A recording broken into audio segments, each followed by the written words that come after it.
Et finalement, je me suis rendu compte avec les années que de rentrer dans les capitales en vélo, c'est un kiff ultime parce qu'on passe par des petits chemins incroyables et tout d'un coup, on se retrouve en plein centre de Paris, plein centre de Londres, où je me suis dit, mais c'est pas possible en fait d'être déjà en plein centre. Donc, moi, je recommande en fait d'arriver dans les capitales à vélo. Surtout, en fait, j'ai découvert le voyage à vélo quand j'avais 8 ans, à part des colonies de vacances, donc il y a très très très longtemps. Et ça m'a donné ce goût de la liberté parce qu'il y a très longtemps, finalement, il n'y avait pas Internet, il n'y avait pas tout ça. Et puis, je me suis rendu compte qu'on pouvait voyager facilement. Allez-y, vous n'allez pas vous abîmer à essayer. Et puis, vous allez en sortir grandi pour toute votre vie, en fait. Osez, allez-y, on n'a qu'une vie.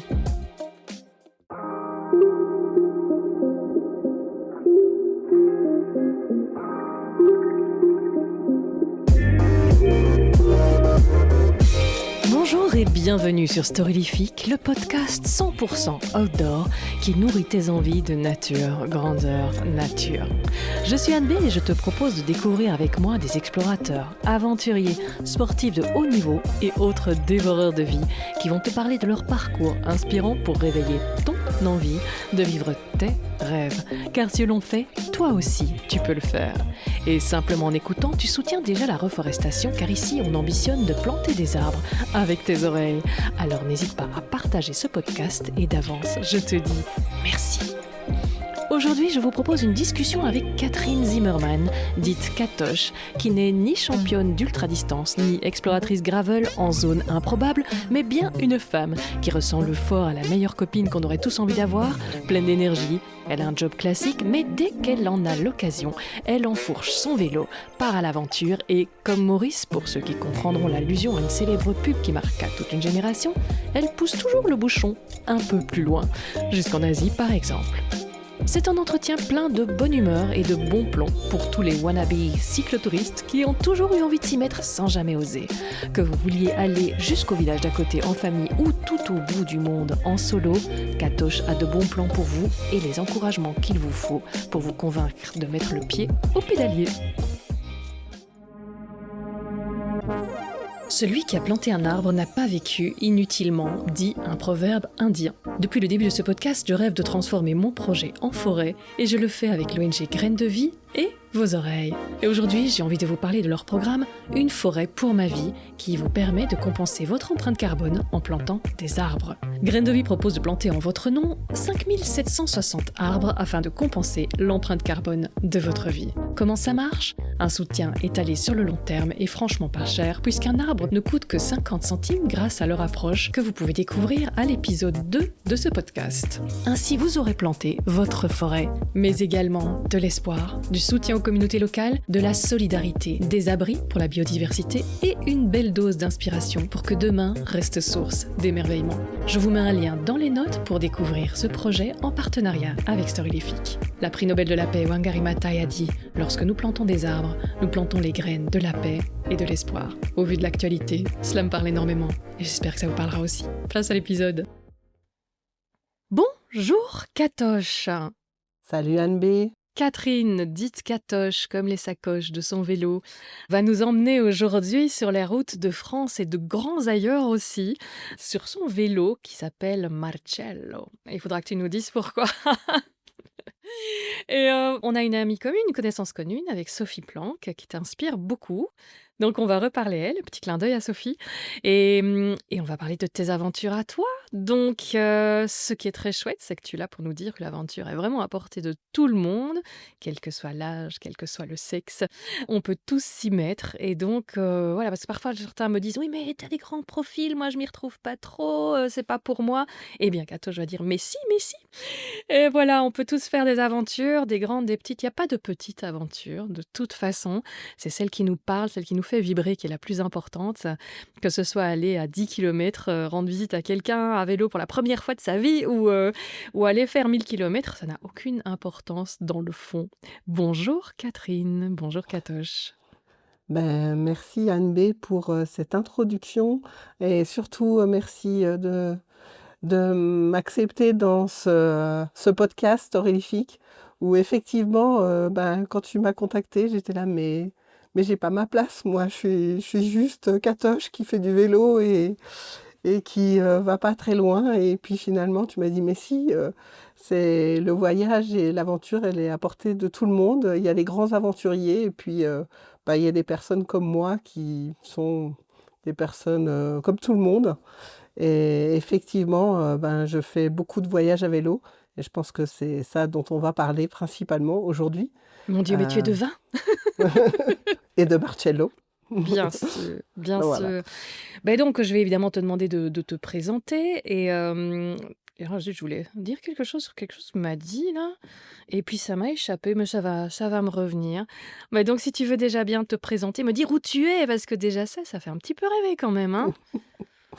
Bon, alors voilà, donc moi je m'appelle Catherine Zimmermann, mon vrai nom, Mm. mais effectivement j'ai un surnom depuis que je fais du vélo, c'est Katoche, parce que j'ai un compte Instagram qui s'appelle Les Sacoches de Katoche, parce que je Voilà fais ce du que je voulais voyage dire. à vélo. Voilà, c'est parce que tu partages. Voilà, voilà. Elle est trop modeste, bien sûr, mais aussi elle partage énormément et c'est ça qui est chouette, quoi. Tu vois ce que tu, en plus, bon voilà, ça va pas être quelqu'un que vous allez entendre une fois, dire oui, effectivement, ça a l'air d'être peut-être possible pour moi finalement, mais vous allez aller sur son compte Insta et il y a plein de choses, il y a plein de vidéos, elle partage tout, ses galères, ses chouettes trucs, ses chouettes moments. Alors moi, je te suis depuis longtemps parce que je crois que j'ai dû te télescoper sur parce que l'algo a vu que j'étais avec Sophie Planck et m'a montré Katoche qui interagit souvent avec Sophie. Et puis j'ai vu Katoche autour du lac de Garde, où te parle en Italie. Et puis Katoche en Thaïlande sur son petit Marcello avec des moments super chouettes et d'autres vraiment durs. Et puis voilà tout ça. Et donc tu partages, c'est ça qui est chouette. Et donc on peut vraiment te suivre dans ces micro ou pas si micro que ça, aventure d'ailleurs. Et c'est ça qui me fait dire ça va être une chouette invitée, ça, parce qu'en plus elle est drôle. Ouais. Merci, merci, merci. Oui, donc en fait, voilà, j'ai un compte Instagram qui s'appelle Les Sacoches de Katoche. Et pour continuer ma présentation, en fait, j'ai 56 ans. Je suis maman de 3 grands-enfants. Et dans ma vraie vie, je ne fais pas que du voyage à vélo. Je suis biologiste médicale. Je travaille dans un laboratoire d'analyse médicale, donc très scientifique et on réfléchit beaucoup. Et peut-être que j'ai besoin de beaucoup de liberté quand je sors de mon laboratoire et c'est peut-être pour ça que je fais ces voyages à vélo. Mais surtout, en fait, j'ai découvert le voyage à vélo quand j'avais 8 ans par des colonies de vacances, donc il y a très très très longtemps. Et ça m'a donné ce goût de la liberté parce qu'il y a très longtemps, finalement, il n'y avait pas Internet, il n'y avait pas tout ça. Et puis, je me suis rendu compte qu'on pouvait voyager facilement avec 16 jeunes en France pendant 3 semaines et on nous mettait des craies, des flèches avec des craies par terre pour trouver le chemin. Et puis voilà. Ma présentation, qui je suis, c'est ça. Je suis franco-suisse portugaise. Donc j'ai Ben un voilà. peu, C'est voilà, tout. c'est tout. Et j'adore la montagne. Et donc j'habite dans la vallée de Chamonix, en Haute-Savoie. Et effectivement, ça fait un peu rêver. Aujourd'hui, il neige à gros flocons. Et demain, je vais aller faire du ski. Et Mhm. grâce à Marcello et à mes voyages à vélo, eh bien, j'ai des jambes et je fais mes jambes l'hiver pour pouvoir aller faire du vélo l'été. Ah oui, elle m'a montré par la fenêtre, ça y neige pour l'instant, ça donne tellement envie, c'est trop chouette. Et puis alors pour ceux qui nous voient en live, bon, ils le voient, mais ceux qui nous écouteront, elle est dans un intérieur chalet en bois. C'est ah oui, ça le fait comme on dit, hein. Même si c'est pas du temps pour faire du vélo, ça on est bien. Enfin quoique Sophie Planck dirait, mais si, ça commence Oui, seulement à être bon. Alors, dis-moi un peu, donc, le voyage à vélo à 8 ans, ben, je suppose que tu n'as pas continué en permanence, donc tu as dû abandonner le vélo pendant un certain temps. Qu'est-ce qui t'a remis en selle? donc, à 8 ans, en fait, j'ai fait 3 colonies quand même. Donc Hmm. 3 colonies de voyage à vélo. Et puis effectivement, après, j'ai oublié cette chose. Mais je pense que ça trottait toujours dans ma petite tête. Mhm. Et puis, en 1995 ou 95 pour les Français, Tu es dingue. euh, c'est ça. Ça, c'est l'avantage entre les Belges et les Suisses. Oui, Nous tout à avons fait. la même numérotation. Il y a un livre qui est sorti d'une famille qui était la famille Hervé, qui sont partis 14 ans pour faire le tour du monde en voyage à vélo. Et ils Ah sont ouais. rentrés avec leur fille qui avait 6 ans. Mm. Et je me souviens, comme si c'était hier, d'écouter ce voyage et d'acheter le livre et d'engloutir le livre et de me dire, mais en fait, ce que j'ai fait quand j'avais 8 ans, il y en a qui vont nettement plus loin. Mm. Et je pense que ben, ces petites graines se sont mis dans ma tête. Et puis, ben, j'y ai pas cru tout de suite. Et je pense que quand mes enfants sont nés, je me suis dit, mais en fait, de faire des tours à poussette autour de la maison, c'était pas assez loin. Donc, j'ai acheté une carriole. Et puis, ben, j'étais un petit peu plus loin. Puis, j'avais des amis qui étaient aussi fous que nous. Donc, qui ont dit, bah, on pourrait faire une semaine à vélo avec les enfants. Et puis, de fil en aiguille, ben voilà, j'ai 56 ans et maintenant, je fais du voyage toute seule et avec les enfants et avec les amis, et avec tout le monde. Génial. Ah, super. Et donc, ton premier grand voyage, tu t'en souviens encore, je suppose? Mon premier grand voyage, vraiment grand voyage, en fait, c'était la Via Rona que j'ai fait avec mes enfants, où on est parti quasi de la maison, on est parti d'Aix-les-Bains et on est descendu jusqu'à la mer, donc c'était 600 kilomètres. Pas mal quand même, hein? Et c'était pour moi déjà un grand voyage parce que c'était de prendre mes enfants qui avaient 10 et 15 ans, donc deux de mes enfants. Et pouvoir se dire, ben voilà, ce trajet, je le fais depuis des années en voiture et là, j'ai envie de le faire à vélo parce que je sais qu'il y a la Via Rona qui existe et je vais y arriver et on va y arriver ensemble. Donc ça a été le premier grand défi qu'on s'est fixé. Waouh! Et c'est bien adapté pour les enfants, cette via, pour ceux qui écoutent et qui disent: «Oh tiens, ça c'est une idée». Ouais. Ben écoute, en fait, je pense que c'est une super route pour commencer. Ouais. Pour moi, c'était une montagne quand j'ai commencé. Mais maintenant, je me rends compte que peut-être si je la refaisais, je m'ennuierais peut-être un petit peu. Mais je pense que pour commencer, c'est vraiment bien. Il y a Mmh. pas tous les tronçons sont sur piste cyclable. Il y a quand même des voies partagées. Mais on peut feinter, on va dire. Par exemple, la sortie de Lyon est compliquée. On a pris le train et on a fait 15 kilomètres en train OK. pour pouvoir aller à Givors, parce qu'il y a vraiment cette zone qui est dangereuse et qui n'est pas du tout intéressante. Mmh. Mais vraiment, il y a oui, ça se fait très très facilement. Ah bah, super, donc en sécurité. C'est vrai que Ouais. quand tu fais avec les enfants, c'est toujours un point où tu es d'autant plus, pointu, exigeant de ce Mm. côté-là. Ouais, ouais. Ah génial. Alors ensuite, qu'est-ce que tu en fais de beau? Ah ben, après, on a fait le tour du lac de Constance. Alors, c'est Mmh. peut-être pas dans l'ordre, C'est pas voilà, grave. mais voilà. On a fait le tour du lac de Constance en famille. Là, on était pendant le Covid. On avait Mmh mh. décidé de partir au Japon, Mmh. mais bah voilà, l'histoire a fait qu'on a dit, bah allez, on va partir à 5 autour de ce lac de Constance et on est parti de Bâle, Mmh. où on a laissé notre voiture à Bâle. Et puis après, on a longé le Rhin pour rejoindre ce lac de Constance, voir les chutes du Rhin. Et ce qui était très chouette sur le lac de Constance, c'était de compter le nombre de frontières qu'on a traversées. Ah oui. Parce qu'entre l'Allemagne, l'Autriche, la Suisse, et on passe d'un côté du Rhin, c'est l'Allemagne, de l'autre côté, c'est la Suisse. Je crois qu'on a fait 12 frontières qu'on a traversées sur... C'était pas très constant tout ça. non, Ah! mais ça Excellent. aussi, c'est un chouette trajet à faire en famille. Il y a en Mmh. plus des organismes qui... Parce qu'il y a des gens qui vont dire, ah, mais moi, j'ai pas les vélos, ou j'ai pas les sacoches, ou j'ai pas le matériel. Et j'ai un collègue qui a fait ça, où il est passé par un organisme où Il a tout loué, on lui a tout préparé et puis même, je crois, il avait les étapes qui étaient organisées autour du lac Oui, de c'est vrai Constance. qu'il y en a qui Donc ça organisent vraiment existe tout. aussi, Ouais. ce genre de moyens pour découvrir en fait le voyage à vélo. Oui, je crois que c'est bien de se laisser le temps de faire peut-être plus petit déjà pour voir si ça plaît. Après, on se rend donc très vite compte, même avec une promenade de 3 heures, qu'une bonne selle, ça peut être pas mal. Nos petites filles en ont fait l'expérience.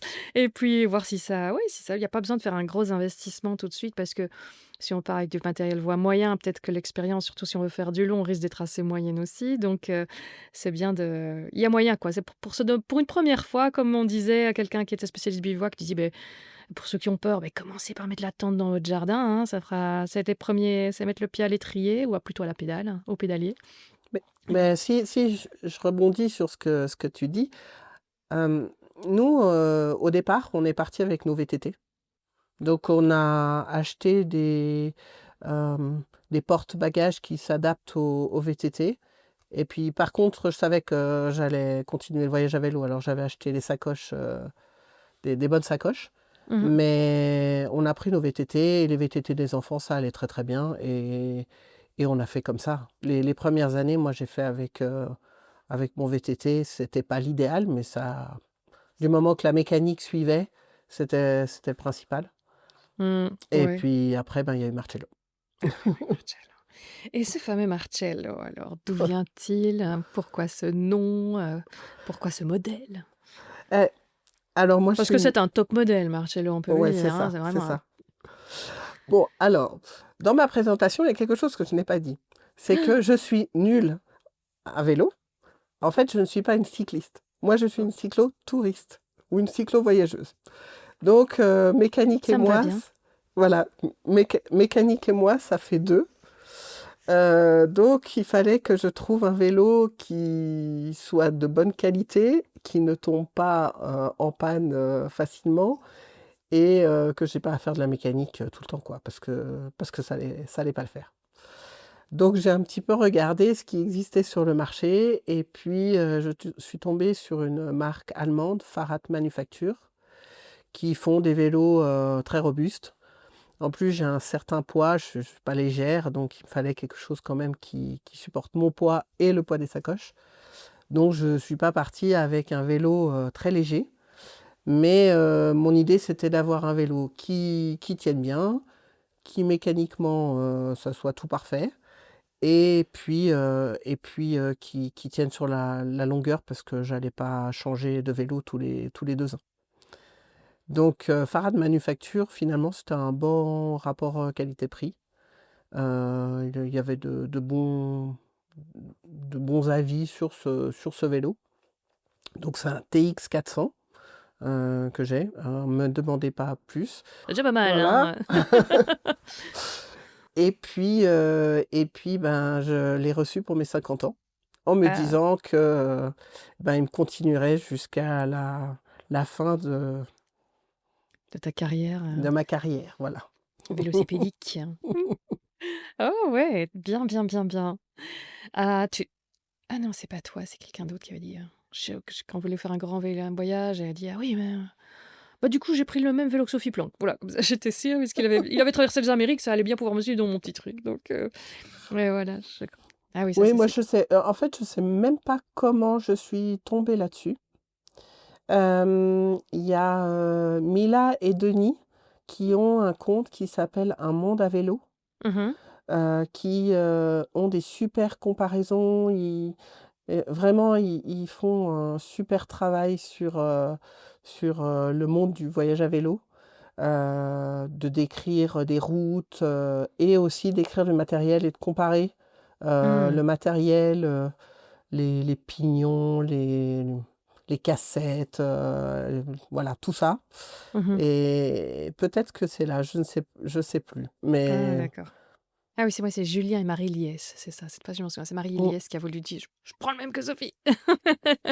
Pour être sûr, oui, oui, oui. Il y a aussi le compte de Briec Jaffresse, donc qui lui aussi il a fait le tour du monde à vélo aussi, lui, et puis c'est un maître aventurier. Donc, si vous voulez apprendre plein de choses sur le bivouac, comparer plein de méthodes aussi pour tracer ses itinéraires, que ce soit en rando, à vélo ou quoi, enfin, il a tout fait.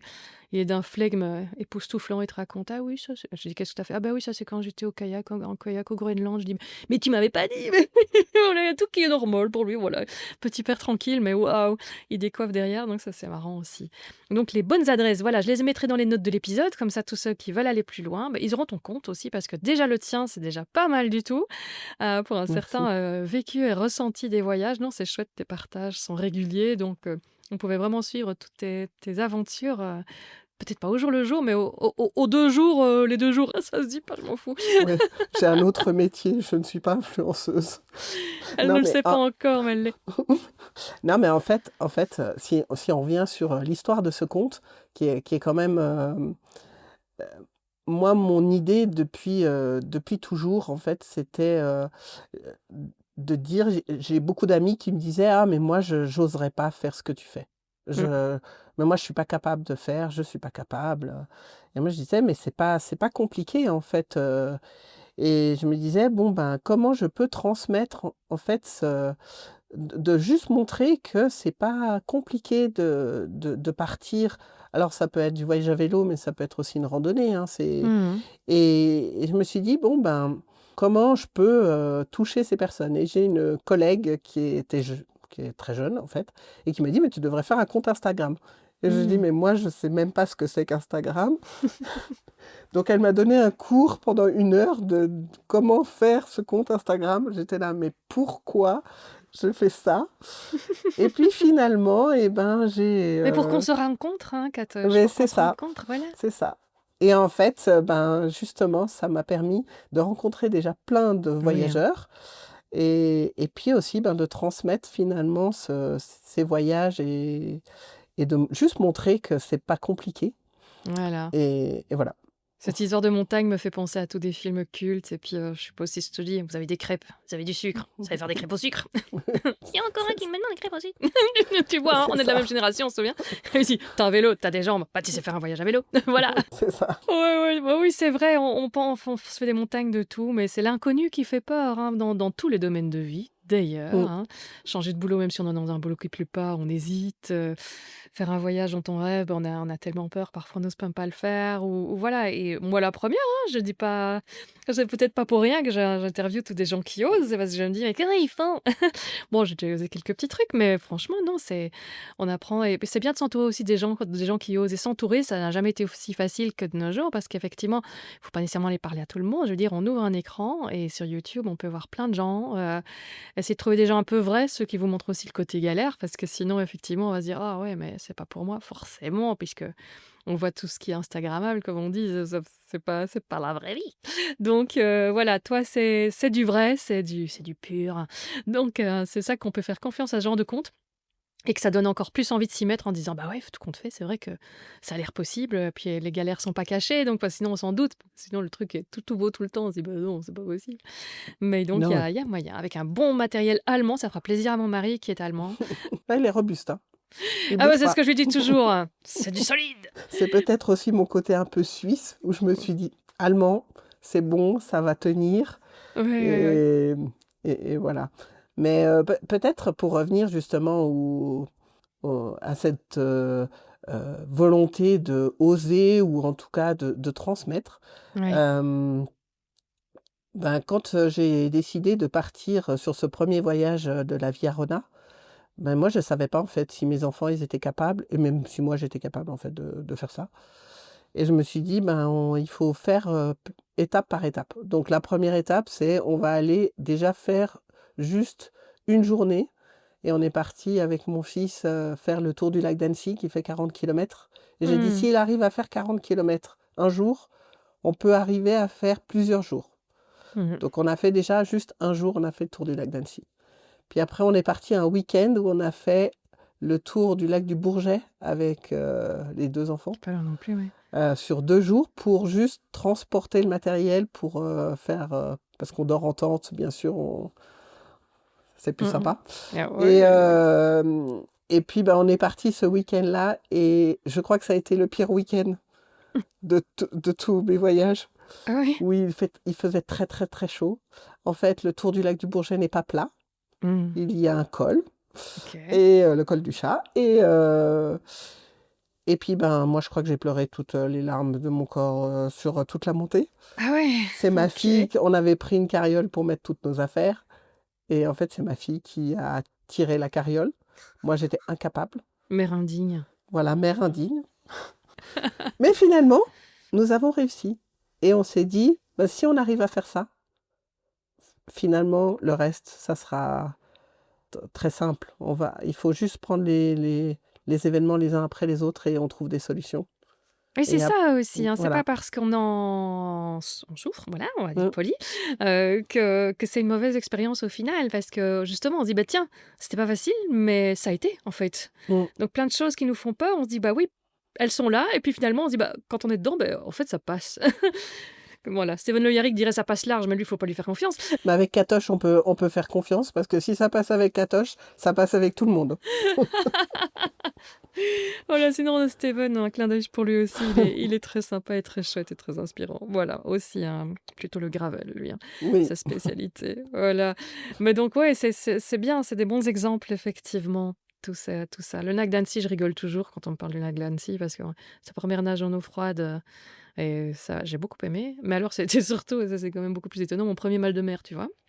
Oui, Et j'ai entendu mon ça. seul d'ailleurs. Oui, t'avais écouté. Quand on était avec l'UCPA et avec les catamarans, et il y en a un qui avait réussi à dessaler une petite équipe, alors on les attendait en ne faisant rien, ce petit mouvement un peu mou comme ça. À un moment, j'ai dit, ouais, je commence à me sentir pas bien. Tu me dis pas que je vais attraper un mal de mer sur un lac. Alors à chaque fois qu'on passe sur le lac, qu'on me parle du lac d'Annecy, je rigole. Voilà. Donc j'aime beaucoup le lac d'Annecy, j'en ai mon souvenir. Mais ça m'a bien fait rire quand j'ai entendu ça sur le Mais moi, la première, le j'avais envie de podcast. vomir et de rigoler en même temps, parce que je me dis, mais c'est d'un ridicule. J'ai traversé la Manche déchaînée, j'ai traversé... Et là, je suis en train de me payer un mal de mer. Oh, c'était bien marrant. Je crois que j'ai déjà réussi à me le choper en plongée aussi, tu vois, Ah quand tu non. dois attendre pour les paliers, là, que t'es un peu comme ça, je me sens pas bien. Je dois avoir une Bah, oreille interne un peu sensible, tu vois. tu vois, moi, j'oserais pas faire de la plongée. J'ai fait une fois, mais ça me fait peur. Donc voilà, on a chacun Ah nos oui, mais domaines où on se sent bien. moi, Voilà. je suis une pataugeuse, hein. Là aussi, il y a moyen de se faire plaisir, il faut s'écouter.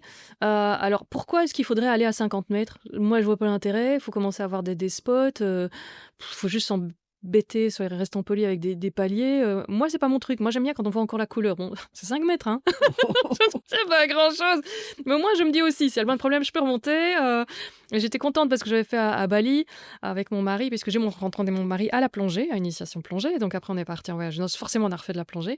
Et à Bali, tu vois, je plonge et puis je vois plein de petites bulles comme ça qui sortent de mon matériel. Je fais comme ça, je dis, ça va pas. Si, non, on fait des signes, oh, pas de problème. Je dis, ok. À la cow-boy, bah écoute, je suis bien contente de pas descendre trop bas quand même avec ce matériel-là, hein. Donc, il fouillait, bah non, c'est pas grave, c'est pas encore trop fort. Tu dis, là, ça me met en confiance à mort. Mais alors, du coup, en n'ayant pas été très loin, on a vu une espèce de murène serpent comme ça, bleu électrique et jaune, qui sortait, et je voyais, moi je savais pas que c'était exceptionnel, donc mais je voyais que mon guide, qui était celui qu'on met pour les enfants d'habitude, donc ça fait aussi plaisir, voilà. On va te mettre le guide pour les enfants, il va rester avec toi si t'as pas envie de descendre, oui merci, voilà, pour l'ego c'est bon. Et en fait on a vu cette merveilleuse, je sais plus, Murène. murène mur-ruban, je crois, enfin elle a un nom comme ça. Et il arrêtait pas de me montrer, de me faire des grands gestes, des grands gestes, des grands gestes. Et on l'a vu vraiment très longtemps, quoi. Et il restait excité tout le temps. Je me dis, à mon avis, il doit pas l'avoir souvent. Celle-là, pourtant, c'est un local. Et puis, quand les autres sont remontés de leur bête plongée profonde où tout est entre bleu et noir, là, après, il y avait un photographe qui était avec eux, qui était hyper jaloux parce qu'il dit, mais depuis les années que je veux la photographier, vous l'avez vu, d'habitude, elles sont dans leur trou, on les voit pas, machin. J'ai dit, ah, alors, c'est qui était bien avec son guide pour enfants? Voilà, non, c'est vrai qu'il y a, voilà, faut vraiment s'écouter, quoi. Je dis pas que je plongerai pas plus profond, mais c'est vrai que, voilà, c'est moins mon truc, et je crois que plus on s'écoute, plus on a du plaisir, plus mieux c'est, quoi.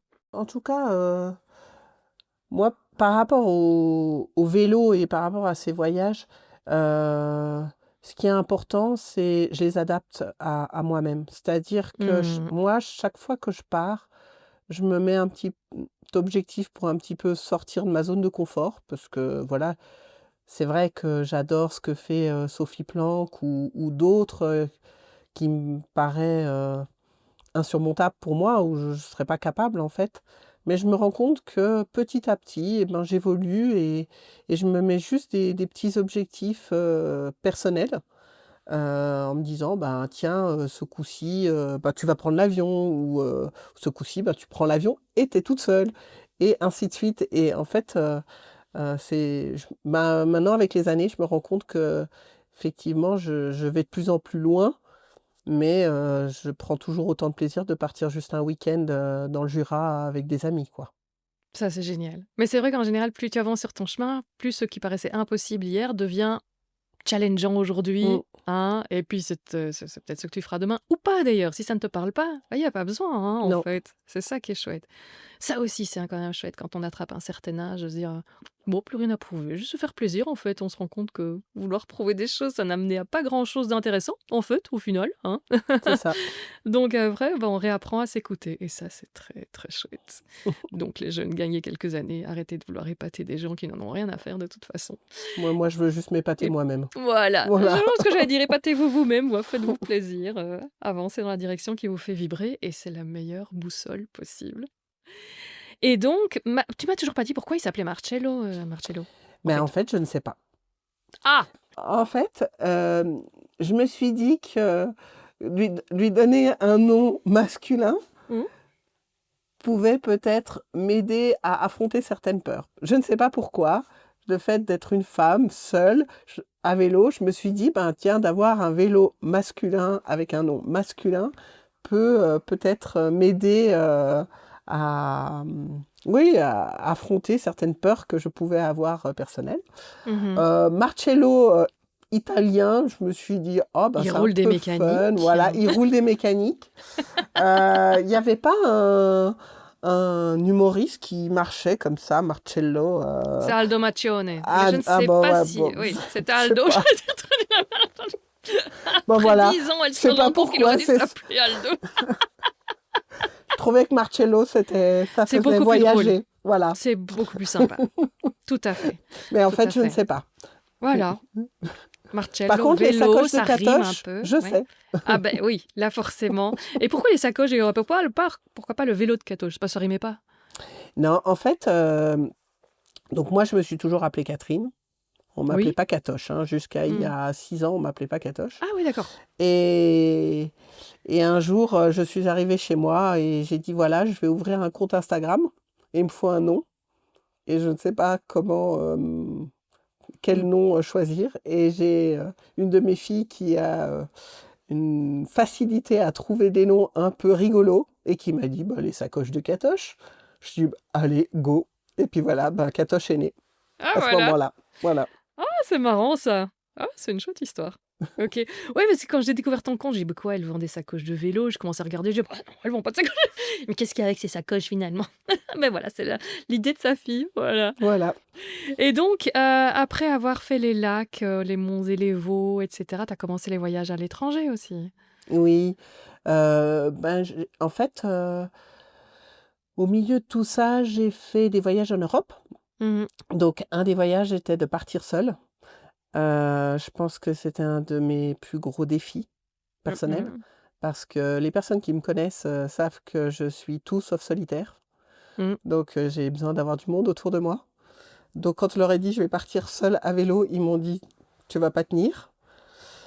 Je suis partie 3 jours en Alsace. Et puis après, je me suis dit bah, ça a marché, allez, go. Et je suis partie donc sur l'Europe en partant de Strasbourg. Et je suis passée par ton pays, la Belgique, Merci. pour rejoindre la mer du Nord. Mhm. Et Coq-le-Zout. Knock, ouais. Knock-le-Zout, voilà. Knock, le zout, ouais. Et donc ça, c'était un des premiers voyages à l'étranger, parce que la Belgique, c'est l'étranger quand même. Ah bah oui, exotique. Et j'ai amené aussi une copine. On a fait Berlin-Prague à vélo. C'était très, très chouette. C'est très beau. Donc, suivre l'Elbe. Donc, moi, je suis tous les fleuves et toutes les rivières parce que c'est plat. Je cherche la difficulté là. C'est le bourget qui t'a bien eu, mais à part ça. J'habite en montagne avec des sommets, mais moi, je suis les rivières et les La fleuves. vallée, Comme la ça, je vallée. sais que c'est plat. Excellent. Ça se fait bien, Berlin-Prague, tu recommandes? Ah oui, franchement, super. Mhm. Euh, la plus grosse difficulté dans les voyages à vélo, c'est comment aller au point de départ et comment revenir du point d'arrivée. C'est toujours Mhm. la grosse difficulté. Donc, soit on va prendre une voiture, on va faire une boucle. Donc, par exemple, on pourrait très bien se dire, on va en voiture à Berlin avec les vélos, on pose la voiture, on fait une boucle et puis on repart. Donc, ça, c'est une solution. L'autre solution plus écologique, et je sais que c'est Storylific et un podcast très axé là-dessus aussi, Un euh, petit peu, oui. un Un petit petit peu. peu. Moi, j'essaye, franchement, Mhm. mais c'est vrai que de prendre le train avec le vélo, c'est super, Mhm. mais il faut du temps. Ouais. Donc là, nous, on est parti de Genève pour aller jusqu'à Berlin. On est allé en train. C'est une journée, et le retour, ça a été une journée de galère. Prague, Genève, ça a été Ah vraiment. oui? Oui, on est parti à 7 heures du matin, on est arrivé à minuit. Oui, c'est pas On a mal. changé je sais pas combien de fois de train. Voilà, je crois que ça, c'est la plus grosse difficulté du voyage. C'est pas le vélo, c'est vraiment de prendre le vélo dans le train. Ah ouais. Et puis, mais je recommande, c'est vraiment chouette. Mhm. Prague, Et c'est beau, j'en ai un très bon souvenir. Ouais. oui, non, et finalement, je me suis rendu compte avec les années que de rentrer dans les capitales en vélo, c'est un kiff ultime parce qu'on passe par des petits chemins incroyables et tout d'un coup, on se retrouve en plein centre de Paris, plein centre de Londres, où je me suis dit, mais c'est pas possible en fait d'être déjà en plein centre. Donc, moi, je recommande en fait d'arriver dans les capitales à vélo. Ouais, en plus, pour se garer, tu peux regarder tout le monde de haut. Hein, Donc, sur l'étranger, au niveau de l'Europe, c'était ça. Et puis, on a fait avec mon fils Paris-Londres. Mhm. Donc, ça aussi, je recommande. C'est aussi très facile. Pour les familles, plutôt la partie française. La partie Mhm. anglaise est quand même assez compliquée au niveau des routes. Ah oui? Oui. euh, les routes sont pas très larges. Il y a quand même beaucoup de Mhm. montées et de descentes. Mhm. Et si c'est pas très large, il n'y a pas d'accotement. Donc, c'est un peu. Si vous avez des enfants, c'est un peu dangereux, quoi. Ouais, ouais. Mhm. Voilà. Ok. Mais Ça, j'ai oublié de te demander, vous avez mis combien de temps de Berlin à Prague et puis de Paris à Londres? Berlin-Prague, on a fait ça sur 8 jours de vélo. 8 jours, ouais. Et là, Ouais. c'était tente ou c'était B&B Non, là, c'était à Pâques, donc Mhm. le temps était pas terrible. Mhm. Donc on s'est dit, si je voulais pas que la copine qui était avec moi parte en courant Oui, et ne refasse plus de vélo, oui, elle ne te il parle plus fallait, jamais. voilà, Catherine et ses idées pourries, là. j'essaye de pas les faire fuir pour Oui, pouvoir c'est les bien. repartir avec. Donc j'adapte. Donc là, on a dormi, oui, Airbnb, hôtel, voilà. Mhm. D'accord. Et pour Paris-Londres, vous avez fait comment? Paris-Londres, on était en tente. Mhm. C'était l'été. Et on est parti. Je, je pense qu'on a fait 7 jours, 8 jours de vélo. Mais nous, on est parti 2 semaines. Ça, c'est aussi la particularité de Catoche, le voyage et le voyage à vélo. C'est que je trouve le voyage à vélo, si on part avec des contraintes en se disant, ouh là, il faut faire 100 km, et le lendemain, on n'est pas bien, ou moi, je préfère dire, ok, j'ai 2 semaines, et puis prendre le temps de s'arrêter, de voyager, de se prendre un petit café, de visiter. Et puis s'il fait trop chaud, là en l'occurrence Paris-Londres, on a pris la canicule, on a eu 2 jours à 40. Oui, Ah ben, c'est on s'est bien. arrêté, une piscine, un camping, et tout va bien. Oui, voilà. Très bien. Voilà. Très bonne philosophie. C'est comme ça que j'aime faire les choses aussi. D'ailleurs, c'est une grande différence. On en parlait avec mon mari, on rigolait parce que souvent, dans les voyages à vélo, il y a l'homme qui a plutôt envie de faire l'exploit sportif, ouais, tracé, quoi, etc. Et les femmes ont plutôt envie de visiter, de papoter avec les gens, de découvrir les endroits. On n'a pas du tout les mêmes approches, hein, et les hommes sont plus compétiteurs en général. Mais donc, ouais, ton approche, j'aime bien, j'aime bien. Tu m'emmèneras une fois un week-end. Ah, je veux bien. Ah, chiche, chiche. Ah, chiche. Moi, Parfait. On vous racontera la suite. non, mais je pense que c'est un apprentissage. Alors, Mm, ceux qui font des longs voyages, pourrait le dire, c'est une évolution qu'on a lors du voyage. C'est qu'au départ, on va partir, aller tête baissée, et puis on va faire les kilomètres, puis on va commencer à compter en disant on a fait 50, là on a fait 80, et ainsi de suite. Et puis finalement, à un moment donné, on lâche. Mm. On lâche parce que on se rend compte que c'est pas ça l'important. L'important, c'est de rencontrer des gens, c'est découvrir des endroits magnifiques, de se découvrir soi-même aussi. Mm. Parce que sur le vélo, le temps peut être long et on a le temps, en fait, de... C'est un peu une sorte de méditation. Mm. Et, et je suis sûre que les hommes, les femmes, ceux qui sont compétiteurs, à un moment donné, lâchent et deviennent des voyageurs et plus des compétiteurs, en fait. Mhm. C'est vrai qu'il y a un côté méditatif. C'est vrai, t'as raison. T'as raison. Mhm. Et j'ai envie juste de rebondir parce qu'on est sur un podcast et que le week-end prochain, je rencontre en vrai un couple qui voyage, qui ont le podcast Cyclotopo. Donc Mhm. c'est Claire et Olivier et qui sont en train de faire la traversée des Amériques à vélo. Donc Ok. eux, ils reviennent l'hiver, ils reviennent 2 mois en France et puis après ils repartent. Et donc là, je vais les rencontrer le week-end prochain. Trop sympa. Mais ils disaient qu'au début, le premier départ, ils sont partis à fond. Voilà, ils étaient vraiment dans le calcul. Et à un moment donné, ils ont lâché prise. Et ils sont vraiment rentrés dans le voyage et dans la découverte de l'autre. C'est beau. 毎日毎日ね、こんな変なもの持ったことないわ。本当ね。毎日こんなのでやらなきゃなんて大変ね。顔なんか洗えないわ。顔のシワがさ、増えちゃうわね。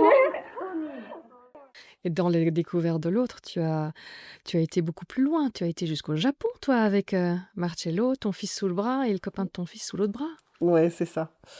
Donc, dans mes défis à la noix, ou je ne sais pas comment on dit, Oh, mais c'est une voilà. belle noix, hein. C'est une belle noix, C'est une belle celui-là. noix. Hein. Bon, alors, ce qu'il faut savoir, c'est que mon fils n'aime pas le voyage à vélo. Il n'aime pas trop ça. Et on a un petit deal entre nous, c'est les années paires, on partait en voyage à vélo, et les années impaires, on partait dans un sac à dos, on faisait autre chose. Et puis, là maintenant, il a bientôt 19 ans, donc voilà, il ne part plus avec moi. Mais pour son dernier grand voyage, je lui ai dit, qu'est-ce que tu veux faire? Et il me dit, j'aimerais bien aller au Japon. Puis j'ai dit, moi, je veux bien aller au Japon, mais je veux y aller à vélo. Alors, ça tombait bien, c'était une année paire. Ça Alors, je tombait bien, dis, ça dépend pour qui. Faudra lui demander son avis à lui. et donc, je lui dis, écoute, est-ce que tu es d'accord qu'on parte à vélo? Parce que, voilà, c'est quand même ça va être compliqué. Et puis, c'est pas juste 2 semaines, on partait un mois. Et bien sûr, ce genre de voyage se prépare quand même un peu à l'avance. Surtout que je n'avais jamais pris l'avion avec Marcello et un vélo. Et puis il a validé. Il a dit, OK, on part, on va au Japon. Et puis moi, je lui ai dit, écoute, tu as un de tes meilleurs amis qui adore le Japon, qui n'est pas sportif pour un sou, hein, il n'est pas du tout sportif.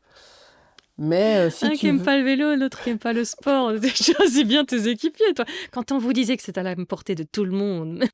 Oui, mais j'expliquerai peut-être pourquoi j'ai fait une réflexion intérieure de tout ça. Mais donc voilà, Tom, c'est mon fils, il est parti avec moi et puis on a embarqué dans l'histoire Jude, qui est son ami, et les parents ont validé de me laisser partir avec leur fils, et à qui il fallait acheter un vélo parce qu'en fait, il faisait quasi pas de vélo. Mhm. Mais comme il adorait le Japon, ils ont dit oui. Et nous voilà partis les trois dans une histoire folle de partir à l'autre bout de la terre avec nos 3 vélos, euh, et puis faire la traversée du sud du Japon à vélo. Waouh. Et Mm. alors, comment ça s'est passé sur place?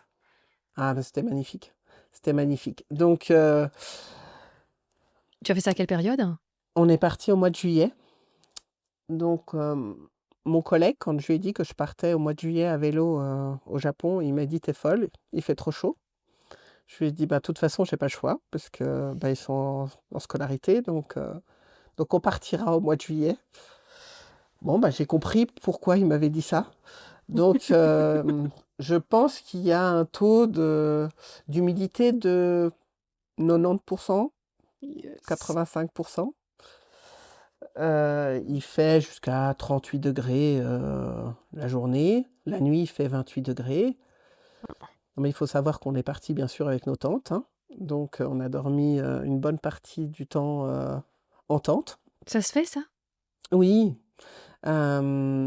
Donc, comment on a construit ce voyage? C'est, OK, on part au Japon. Et en fait, je me suis dit, mais en fait, il y a plein de gens, il y a plein de voyageurs qui font la route de la soie et qui vont jusqu'au Japon.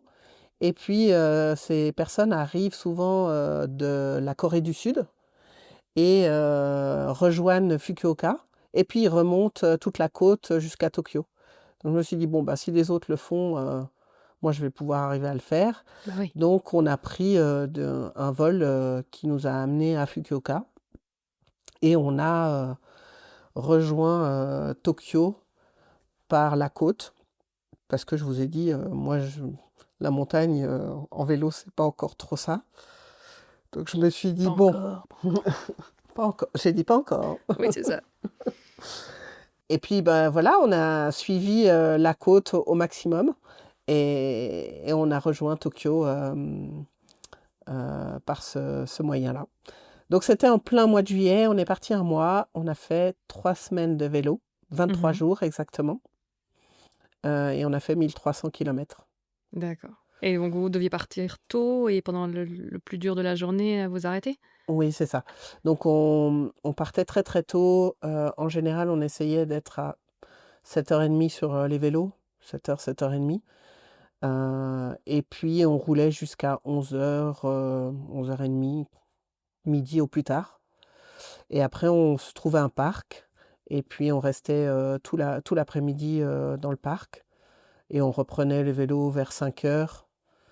Et on roulait, on roulait tranquillement. Après, on s'arrêtait. Et des fois, on roulait de nuit aussi parce qu'il faisait plus frais.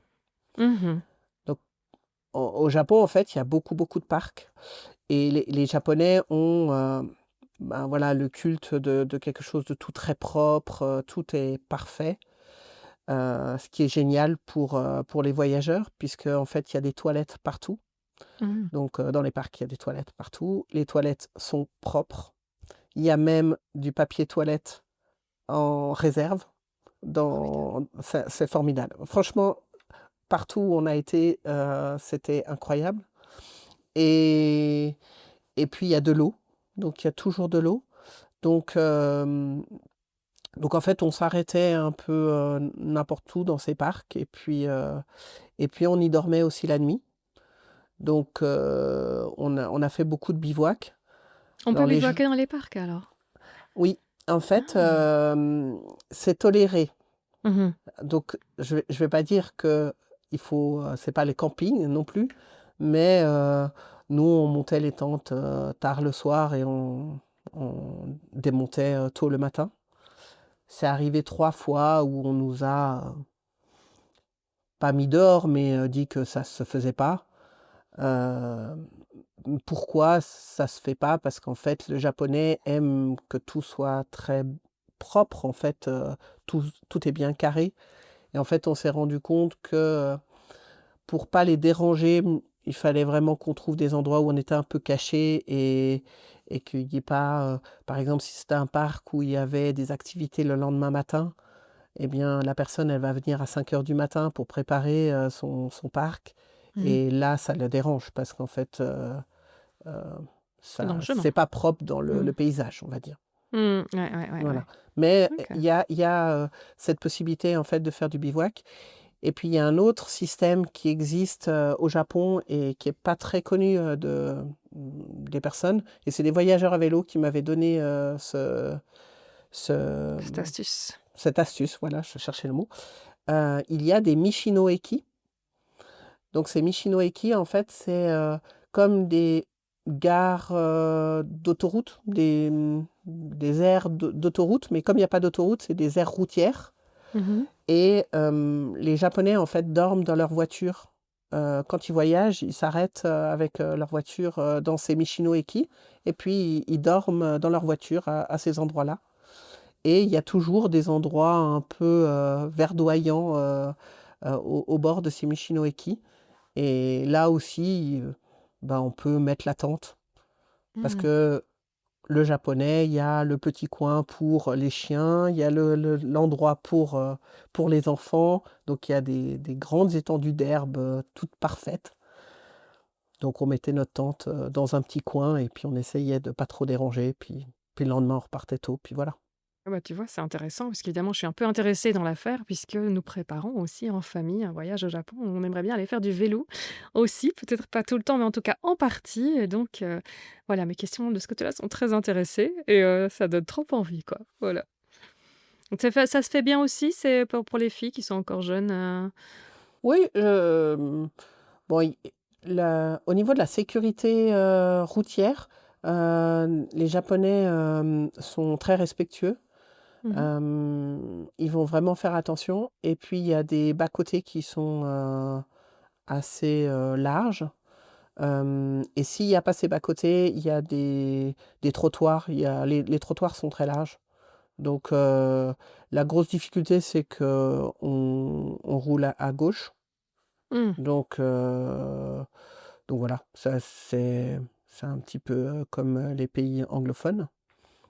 Euh, et puis, il y a toujours la possibilité en fait de faire du stop si jamais.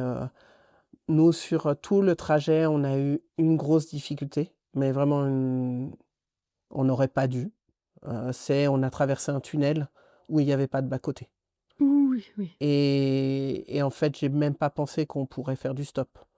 Mhm. Et en fait, on aurait dû faire du stop. Donc voilà, ça c'est une des possibilités. Il y a une On fille salue au qui... passage les parents de Jude qui viennent d'apprendre ce qui s'était passé. Non, non, alors ils sont au courant. Ils sont au courant. Donc nous avons traversé le tunnel en poussant nos vélos, en ayant... Il y avait un petit rebord où on pouvait marcher, là où les ouvriers marchent. Mhm. Et donc on a poussé nos vélos pendant, je sais pas combien je sais pas, 400 mètres. C'était horrible. Ah bah ouais. Mais on a traversé et puis voilà, ça s'est bien passé. Ok. Mais ce que je voulais dire, il y a Elliot My Bike. Je Mhm. ne sais pas si tu connais. Non. Donc c'est Camille qui a fait le tour de l'Europe en vélo couché. Et Mhm. elle est partie l'année dernière, donc en 2025, avec son mari et ses 2 enfants en vélo couché avec la carriole. Les enfants, ils ont 1 an et 3 ans peut-être. Et ils ont fait une grande partie aussi au Japon. Mhm. Et voilà, des fois, ils faisaient le stop, ou c'est les policiers qui les prenaient, parce qu'il y a plein de petites camionnettes là-bas. Et puis ça se fait. Donc si Bien. jamais Elliot My Bike, elle a une chaîne YouTube et elle a des super vidéos Ok. de ses voyages. Vélo couché, ça j'oserais beaucoup moins. Mhm. J'aurais l'impression que je vais passer sous une voiture à tout moment. C'est à nouveau une impression, c'est à nouveau une peur de l'inconnu, hein, mais ouais, ouais. Alors elle est passée en vélo couché parce que elle avait mal au dos. Oui, je me doute, Et il en y a une fait, raison. elle n'arrivait pas à faire en vélo normal, donc elle est passée en vélo couché. Et bah, c'est vélos couchés, mais qui sont en hauteur. Mais moi, je ne sais pas si j'arriverai à tenir sur le vélo. Mais bon, En tout cas, comme quoi, il y a toujours des solutions. il y a Ça, toujours des c'est solutions. chouette aussi comme histoire. Et quels sont les moments que tu as préférés là-bas au Japon ou les choses que tu as préférées Qu'est-ce que j'ai préféré? Bon, je suis allée au Japon et j'avais un rêve, c'était de passer sur la Shimanami Road. C'est la route qui traverse les îles dans la mer de Seto. Entre... alors attends, j'ai pris des notes parce que je ne me souviens plus. Imabari, Mhm. en fait c'est vers Hiroshima. C'est entre l'île de Shikoku et l'île de Honshu. Et on traverse, je ne sais pas combien d'îles, et on traverse 14 ponts. Et les ponts, c'est un peu les ponts comme San Francisco. Ah oui. Mhm. Et c'est une route qui est magnifique. C'est une des plus belles routes à vélo du monde, il Ah paraît. oui, ok. Et c'est une autoroute à vélo, hein. On a quasi pas vu de vélo, hein. On a peut-être vu 10 cyclistes, hein. Mais il y a 80 km et c'est juste extraordinaire. Donc j'ai D'accord. adoré faire cette route, même s'il Ok. faisait pas très beau ce jour-là, mais Autoroute à vélo, pourquoi c'est une bonne piste cyclable là-bas oui, ou... oui, oui. En Mhm. fait, sur le pont, il y a la partie pour les voitures, mais la partie pour les vélos, je sais pas combien, on peut mettre 4 vélos l'un à côté de l'autre, quoi. Ah oui, Oui, oui, confort. Ah ben oui, voilà, confort, on a oui, oui, trouvé, on est vraiment. sûr d'en faire. Mhm. Ça, c'est un conseil de si tu vas faire du vélo, d'aller à la Shimanami Road. Ok. Et vous dormiez donc là, toujours en bivouac? Vous avez jamais essayé de faire des... Je sais pas très bien si le warm shower fonctionne là-bas ou pas. J'ai non, j'ai essayé Home Exchange sur Tokyo, mais ça n'a pas marché. Mais j'ai pas regardé s'il y avait un warm shower. Après, on était 3, j'étais avec 2 jeunes. Mhm. Donc non, on a fait 2 tiers de bivouac et 1 tiers d'hôtel. Parce que on voulait aller à Hiroshima. Et là, j'ai pris un bel hôtel. Mhm. J'ai aussi c'est ainsi un peu mes plaisirs. J'aime bien faire du bivouac parce que c'est un peu cette liberté de pouvoir s'arrêter où on veut, quand on veut, comme on veut. Et j'adore aussi arriver avec mon vélo, mes sacoches et arriver dans un hôtel 4 étoiles. Et La petite trip. voilà. Donc Fais mon truc. on s'est fait quelques plaisirs. Il pleuvait, je disais non, mais on va prendre un hôtel. Donc on a pris un hôtel, très bel hôtel à Itsukushima, qui est l'île qui est juste avant Hiroshima, où il y a le Torii, qui est dans l'eau, qui est un peu le Cette symbole espèce de de... porte là, hein, Oui, cette Tori. porte Mhm. rouge. Et c'est la photo qu'on voit partout. Oui. Mhm. Et Qu'est-ce qu'elle fiche dans la flotte d'ailleurs, celle-là? ben, en fait, il y en a beaucoup qui sont dans la flotte, je ne sais pas. Ah oui, voilà. Mm. Ouais, je crois Mais qu'il y a par aussi un peu contre, d'animisme encore là-bas, oui, enfin, des divinités. la, Mhm. la- le point intéressant là, c'est nous on a dormi sur donc cette île d'Itsukushima et on a vu le Torii à marée basse. Donc on a pu aller au pied du Torii les pieds dans le sable. Et puis le lendemain, eh ben, elle était dans l'eau. Donc c'était joli pour les photos. Voilà. Ah bah oui, clairement. Oui, il y a une vie spirituelle intense. Pas toujours facile à comprendre parce qu'il y a un petit peu de tout parfois, Mm. mais c'est vraiment intéressant aussi là pour de ce côté-là, Ce, Japon. ce qui est très chouette aussi quand on voyage comme ça, euh, c'est vrai que les gens qui vont au Japon, souvent ils prennent le train et puis ils vont de site touristique en site touristique. Nous, je crois, nos premiers touristes qu'on a vus, c'était au bout de 8 jours. Ah oui. Ouais. En fait, les gens disent, ah, mais au Japon, il y a beaucoup de monde. Nous, on a découvert des villages, des pêcheurs, des personnes âgées qui étaient dans leur jardin, Mhm. ou les personnes qui partaient travailler. Donc, on a vraiment vu l'intérieur du Japon.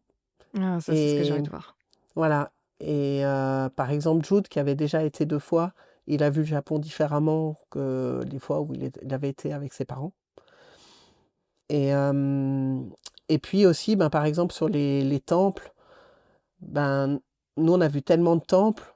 On a vu des temples magnifiques, shintoïstes, et franchement, il n'y avait personne. Les temples étaient... ben, c'est ouvert, hein, donc c'est des lieux de culte. Et franchement, c'était très beau de tomber sur des temples au milieu de, de la campagne où il y a personne et on peut profiter tranquillement. Donc nous, les temples touristiques de Kyoto ou Tokyo, on n'a pas été en fait. Ça a l'air d'être une super chouette aventure en tout cas et ouais, je me réjouis. Je te triturerai encore de questions à mon avis d'ici notre départ en off. Ouais, donc voilà les meilleures astuces. Alors donc le bivouac, ça se fait. Là, je suis super étonnée de l'apprendre parce qu'effectivement, je croyais que tout étant très réglementé, et non, ça c'était pas faisable. Et puis à alterner bien sûr avec un hôtel 5 étoiles, indispensable. J'ai dit 4, hein. 4, pardon, j'en ai rajouté, ouais, j'ai de l'ambition. Et la bouffe alors, parce que c'est quand même indispensable tu fais du sport, donc il faut se nourrir. Alors, l'avantage au Japon, c'est que tout est très bon. Bon, alors moi, Voilà. j'adore tout, de toute façon, donc il n'y a pas de problème. Parce que ma C'est pour plus ça que grande, je Marcello... crois qu'elle se voit déjà s'empiffrer de sushi tous les jours. Mais Alors, eh ben moi, j'ai pas mangé une fois des sushis au Japon. ah, je vais pas lui dire, elle voudra plus partir. Non, il y en a certainement. Bon, alors, ce Oh. que je ne savais pas, c'est quand je suis partie, c'est que Jude n'aimait pas le poisson. Ah oui. Donc déjà, je me suis dit, oh, mais on va manger quoi? Parce que moi, je me suis dit, Japon, il n'y a que du poisson, en fait. Alors, c'est vrai que quand on est dans les hôtels, le matin, au petit déjeuner, c'est des petits déjeuners au poisson cru. Mmh. Donc, il faut aimer. Après, il y a aussi des petits déjeuners occidentaux avec pain, tartines, confiture. Mais les Japonais mangent plutôt du poisson cru.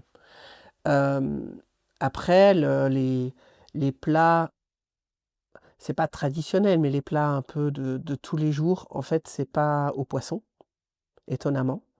Il y a du porc, il y a du bœuf, il y a du poulet, et il y a les ramen, donc ça, c'est très très bon. On a les soupes. Alors, j'ai pris des notes parce que moi et les noms japonais, j'ai un peu de mal, hein. Mais par exemple, on a le donduri qui est un bol de riz garni.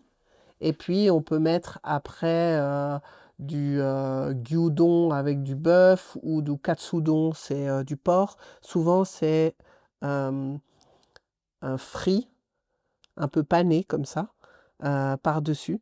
C'est très, très bon. Et là, il y a les gyoza, c'est des sortes de pâtes Ravioli, farcies. hein. Mhm. Voilà. Le okonomiyaki, ça c'est quelque chose qui est aussi très très connu, c'est galettes, c'est comme des crêpes avec du chou, de... c'est une sorte d'omelette Ok. garnie et puis ils les font sur des planchas.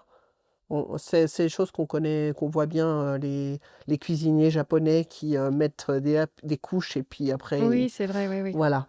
Donc ça c'est plus dans la région de Osaka, Hiroshima qui ont cette spécialité.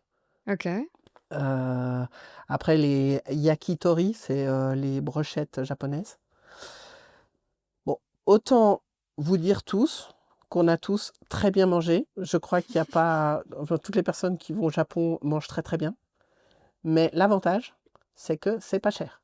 Yes. En fait, la nourriture japonaise n'est pas excessive.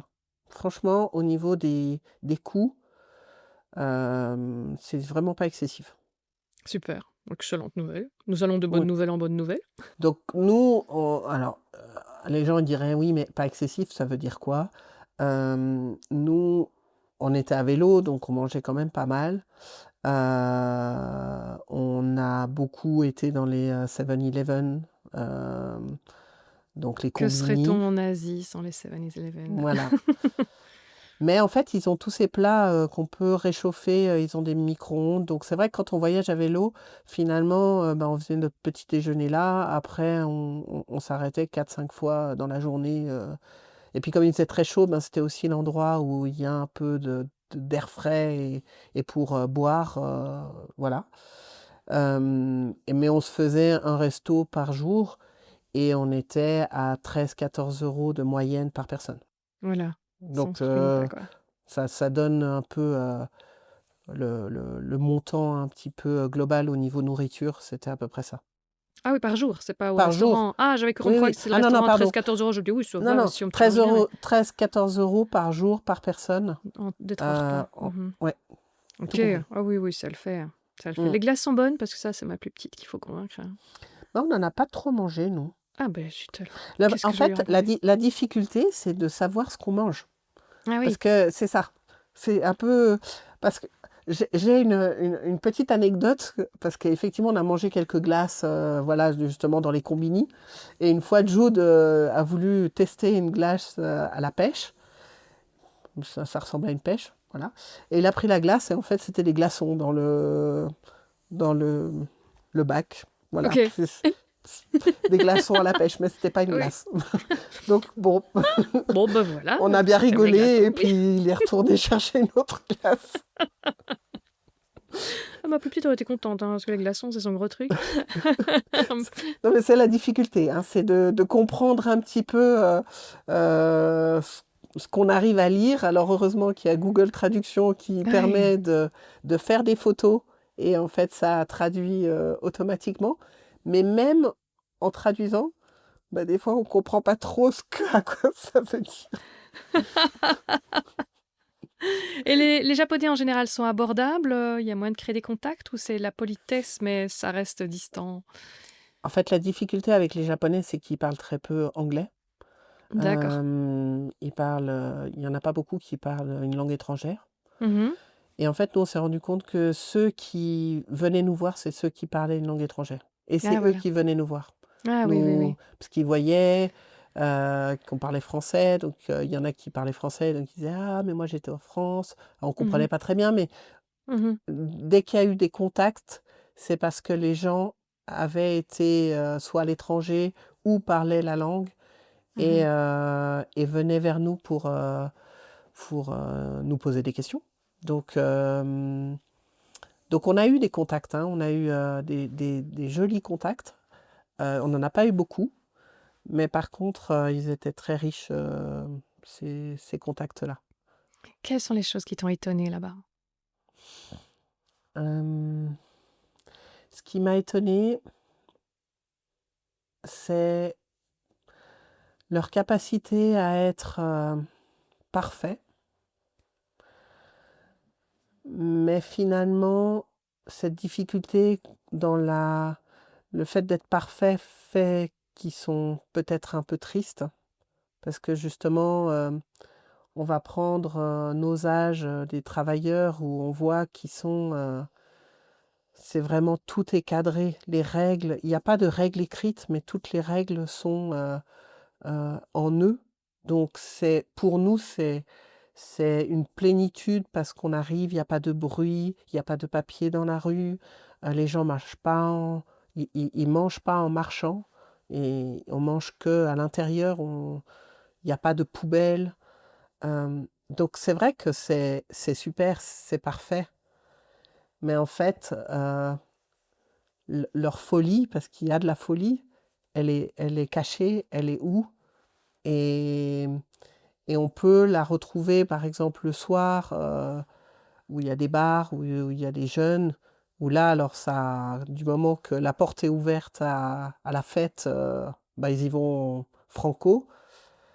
Et j'ai trouvé aussi que les personnes âgées étaient, où on sentait que bah, là, justement, l'âge passant, eh ben, ils étaient pleins de couleurs et ils avaient l'air heureux dans leur jardin, au bord de leur route, de leur maison, avec leurs voisins, alors que je ne voyais pas ça chez les personnes en âge de travailler, quoi.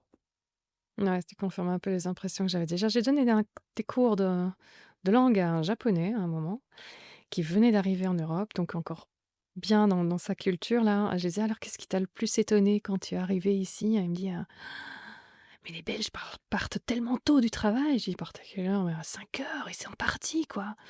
Et je dis: «Mais toi tu restes jusqu'à quelle heure?» «Bah 10h30, 11h». Mais c'était normal quoi, tu vois? Mm, De 9h à 11h du soir, tu es au bureau. mm. Donc pour ta vie privée, il reste plus grand-chose, quoi. Et il y a pas tellement de place. Enfin, je sais bien qu'il a eu une fois les larmes un peu aux yeux parce qu'on lui avait refusé de voyager un petit peu moins pour son boulot, alors que sa femme avec son bébé de quelques semaines venait enfin d'arriver en Europe, quoi, en Belgique, le rejoindre. Et tu te dis: «Ah ouais, waouh, ça quand même, et on m'avait parlé de ce fun obligatoire aussi parfois quand le boss, a décidé d'aller boire un verre en fin de journée, beh, tout le monde doit y aller, tu vas pas faire autrement, quoi, Mm. ou voilà, donc c'était un peu aussi la sortie obligatoire et on fait tout ce que le boss fait, on part pas avant lui, s'il veut aller faire la fête, bah, tu vas faire la fête et tu te dis: «Oui, il y a quand même très peu de place pour la famille» et j'avais rencontré un jeune garçon très intéressant qui venait faire une partie de ses études en Belgique. Il était attends, c'était un truc improbable. Je crois que son père était libano-palestinien, sa mère était je sais plus même pas comment on dit, péruvo japonaise, quelque chose comme ça, quoi. Enfin, au Colombe, non, je crois que c'est Pérou et Japon. Enfin bref, un mélange. Je dis, mais toi, t'as plus qu'à faire la diplomatie comme étude, c'est pas possible. Ah bah c'est ce que je suis en train de faire. Je dis, bah c'est parfait, c'est parfait. Et il disait qu'il y a quand même beaucoup de Japonais, de jeunes Japonais qui, quand ils quittaient le Japon, ne voulaient plus y revenir justement parce que justement c'était très, très, très, très rigide, quoi. Qu'il y avait énormément de règles. Donc effectivement, la perfection a un prix que certains estiment trop élevé. Oui, oui, oui. Et, et, et ce qui est fou, c'est que les règles ne sont pas écrites. Mhm. C'est entre eux c'est leur culture, c'est comme ça. Après, ça amène aussi une certaine beauté, hein, parce que Oui, tout est voilà. beau. Mhm. Euh, les Sécurité ch- aussi. Hein. la sécurité et la beauté, même dans les villes, les gens vont descendre de leur immeuble pour nettoyer et mettre des fleurs devant leur immeuble. C'est les habitants hein, eux-mêmes, c'est pas la ville qui va payer pour... en tout cas, c'est ce que j'ai ressenti hein, dans ce voyage. C'est vraiment, les gens font vraiment attention à leur environnement, à ce que tout soit bien, mais à quel prix? C'est la question que je me suis dit, c'est à quel prix? Moi, je suis un peu fofolle et il y a eu des moments, ça m'a fatiguée en fait de ne pas pouvoir exprimer un peu plus L'exubérance, là. ouais, je suis pas exubérante, mais de ne pas être tout dans la ligne droite, quoi. De pouvoir un peu sortir des sentiers battus. Oui. C'est une mentalité fascinante. On a beaucoup à apprendre de positif. Et puis il y a des choses, ben, on peut peut-être retrouver le goût, justement. Tiens, c'est quand même chouette d'être dans nos sociétés aussi. En tout cas, c'est toujours un enrichissement de voyager. Et je me réjouis vraiment, vraiment d'aller voir là-bas. Mais c'est vrai que peut-être le mal-être peut s'exprimer aussi quand tu vois leur littérature. Tu lis certaines choses ou quoi. Il y a beaucoup de choses qui traitent un peu de la folie ou des. Enfin, c'est de ce qui tombe ici. Mhm. Après, c'est vrai que quand nous, on est arrivé à Tokyo et on est rentré dans un grand magasin où il y avait en plus des soldes et il y avait toutes ces japonaises qui étaient habillées en kwai? Non, Kawaii. kawaii. Kawaii, oui. Oh là Kawaii, qu'on là, dit d'ailleurs. Oui, oui, oui. incroyable, mais incroyable. Là, moi, Mhm. je me suis dit, waouh. C'est ça, c'est vraiment cette différence qu'il y a entre tout doit être parfait et puis l'exubérance ultime dans la façon de s'habiller des jeunes. Et c'est très beau en plus. Moi, je trouve ça, je ne m'habillerais pas comme ça, mais je trouvais ça vraiment super beau. Et ouais, c'était un peu choc. Alors, nous, on venait de faire 3 semaines de vélo dans nos villages et de pêcheurs et on s'est retrouvés à Tokyo dans ce centre commercial avec ces jeunes dans tous les sens. On ne savait plus trop où on était. T'as vite été t'acheter un pull rose et des fausses couettes. Presque. Mais ce qui est assez fou, et ça, c'est vraiment très, très agréable. À Tokyo, on est arrivé avec nos vélos, on a posé nos vélos accrochés à une barrière. Ce qu'il faut savoir, c'est qu'au Japon, c'est tellement sécure qu'en fait, il n'y a même pas besoin Cadenassé. de cadenasser les vélos. Ah ouais. Là, on les avait cadenassés parce que, en fait, c'est plus les touristes qui peuvent nous voler nos vélos que les Japonais eux-mêmes. Bon, on les avait cadenassés et quand on est revenu, il y avait une étiquette qui avait été posée sur nos vélos, juste nous expliquant on n'avait pas le droit de mettre nos vélos à cet endroit-là et qu'ils nous donnaient je ne sais pas combien d'heures pour les bouger et qu'on fasse plus attention la prochaine fois. Et plutôt que de nous mettre tout de suite une amende en disant vous n'avez pas suivi la règle, nous on ne savait pas et ça j'ai trouvé très fair-play de Très leur, élégant, oui. ouais, très élégant. C'est ça, c'est le terme. Ouais. Un truc qui va bien nous convenir, parce que mon mari, à chaque fois qu'on fait des voyages, on doit acheter des parapluies sur place, on n'en prend jamais parce qu'on oublie. Et puis, du coup, on revient de chaque voyage avec un parapluie en plus. On a encore oublié de prendre un parapluie. Et là-bas, apparemment, tu peux les louer. Donc, il y a des stations, j'ai vu ça récemment, qu'apparemment, il y a des locations de parapluies, donc des endroits où tu peux prendre et puis tu peux le redéposer un peu ailleurs. Un peu comme on peut faire dans des Vélib, Ouais, ouais. etc. Mais avec les parapluies, je trouve ça assez sympa.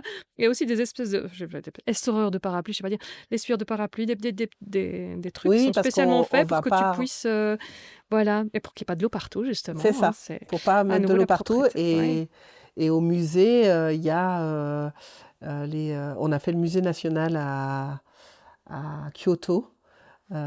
Et il y avait justement ces ranges parapluies, Oui, c'est ça, oui. mais c'est individuel. Donc il y a, voilà, on met son parapluie pour qu'il puisse égoutter. Et... C'est fou, hein. Ouais, ouais, Ouais, ça c'est c'est fou. très, très Ouais. discipliné. Je vois certains parallèles avec les Allemands quand même, connaissant mon mari. Moi, le truc que j'adore, qui me fait toujours rire, c'est le métro à Paris et le métro à Munich. À Munich, tu dois chercher où est cette foutue borne pour aller composter ton ticket, quoi. Enfin, le faire, le faire valider. Parce que bah, tu rentres dans le métro, mais il n'y a rien, il n'y a pas de barrière, il n'y a rien. Donc tu cherches et tout le monde va effectivement jusqu'à la borne quand même, hein. Il y a Mm. très, très, très peu de fraude. Et à C'est un peu Paris, comme en Suisse. ils mettent des barrières presque jusqu'au plafond et ça marche toujours pas. C'est incroyable. Enfin, voilà, ça me fait toujours rire quand je vois. Je dis, il faudrait aller faire les métros partout dans le monde. Et je crois qu'on aura déjà une bonne vision de l'état de discipline ou des habitudes de la population. Voilà, c'est quand J'ai j'aurai le pas le temps, je ferai une souvenir qu'il y étude. avait des barrières. J'ai pas le souvenir qu'il y avait des barrières. Ah oui, ça m'étonnerait. C'est peut-être les plus allemands des asiatiques, comme je dis toujours, Mm. c'est l'impression que ça me donne en tout cas. Un point de vue discipline, je veux dire, et puis des choses qui fonctionnent bien. Mm. Voilà. Ma belle-sœur était venue dans le sud de la France pour apprendre le français. Elle est allemande, bien évidemment. Alors, c'était génial. T'arrives devant un escalator, tu sais jamais si ça va fonctionner, tu vois. En Allemagne, c'est embêtant. Ça fonctionne toujours, quoi. Il y a jamais de surprise. Je trouve ça très drôle. Je trouve ça est terriblement exotique, la France, pour tous les trucs qui fonctionnaient pas en tant qu'Allemande. Et plus récemment, on va quitter le Japon. Tu as fait la Thaïlande. Et là, vraiment seule. Donc, c'était ton premier voyage, je pense, seul, loin. Enfin, toujours avec Marcello, donc pas vraiment seul, bien sûr.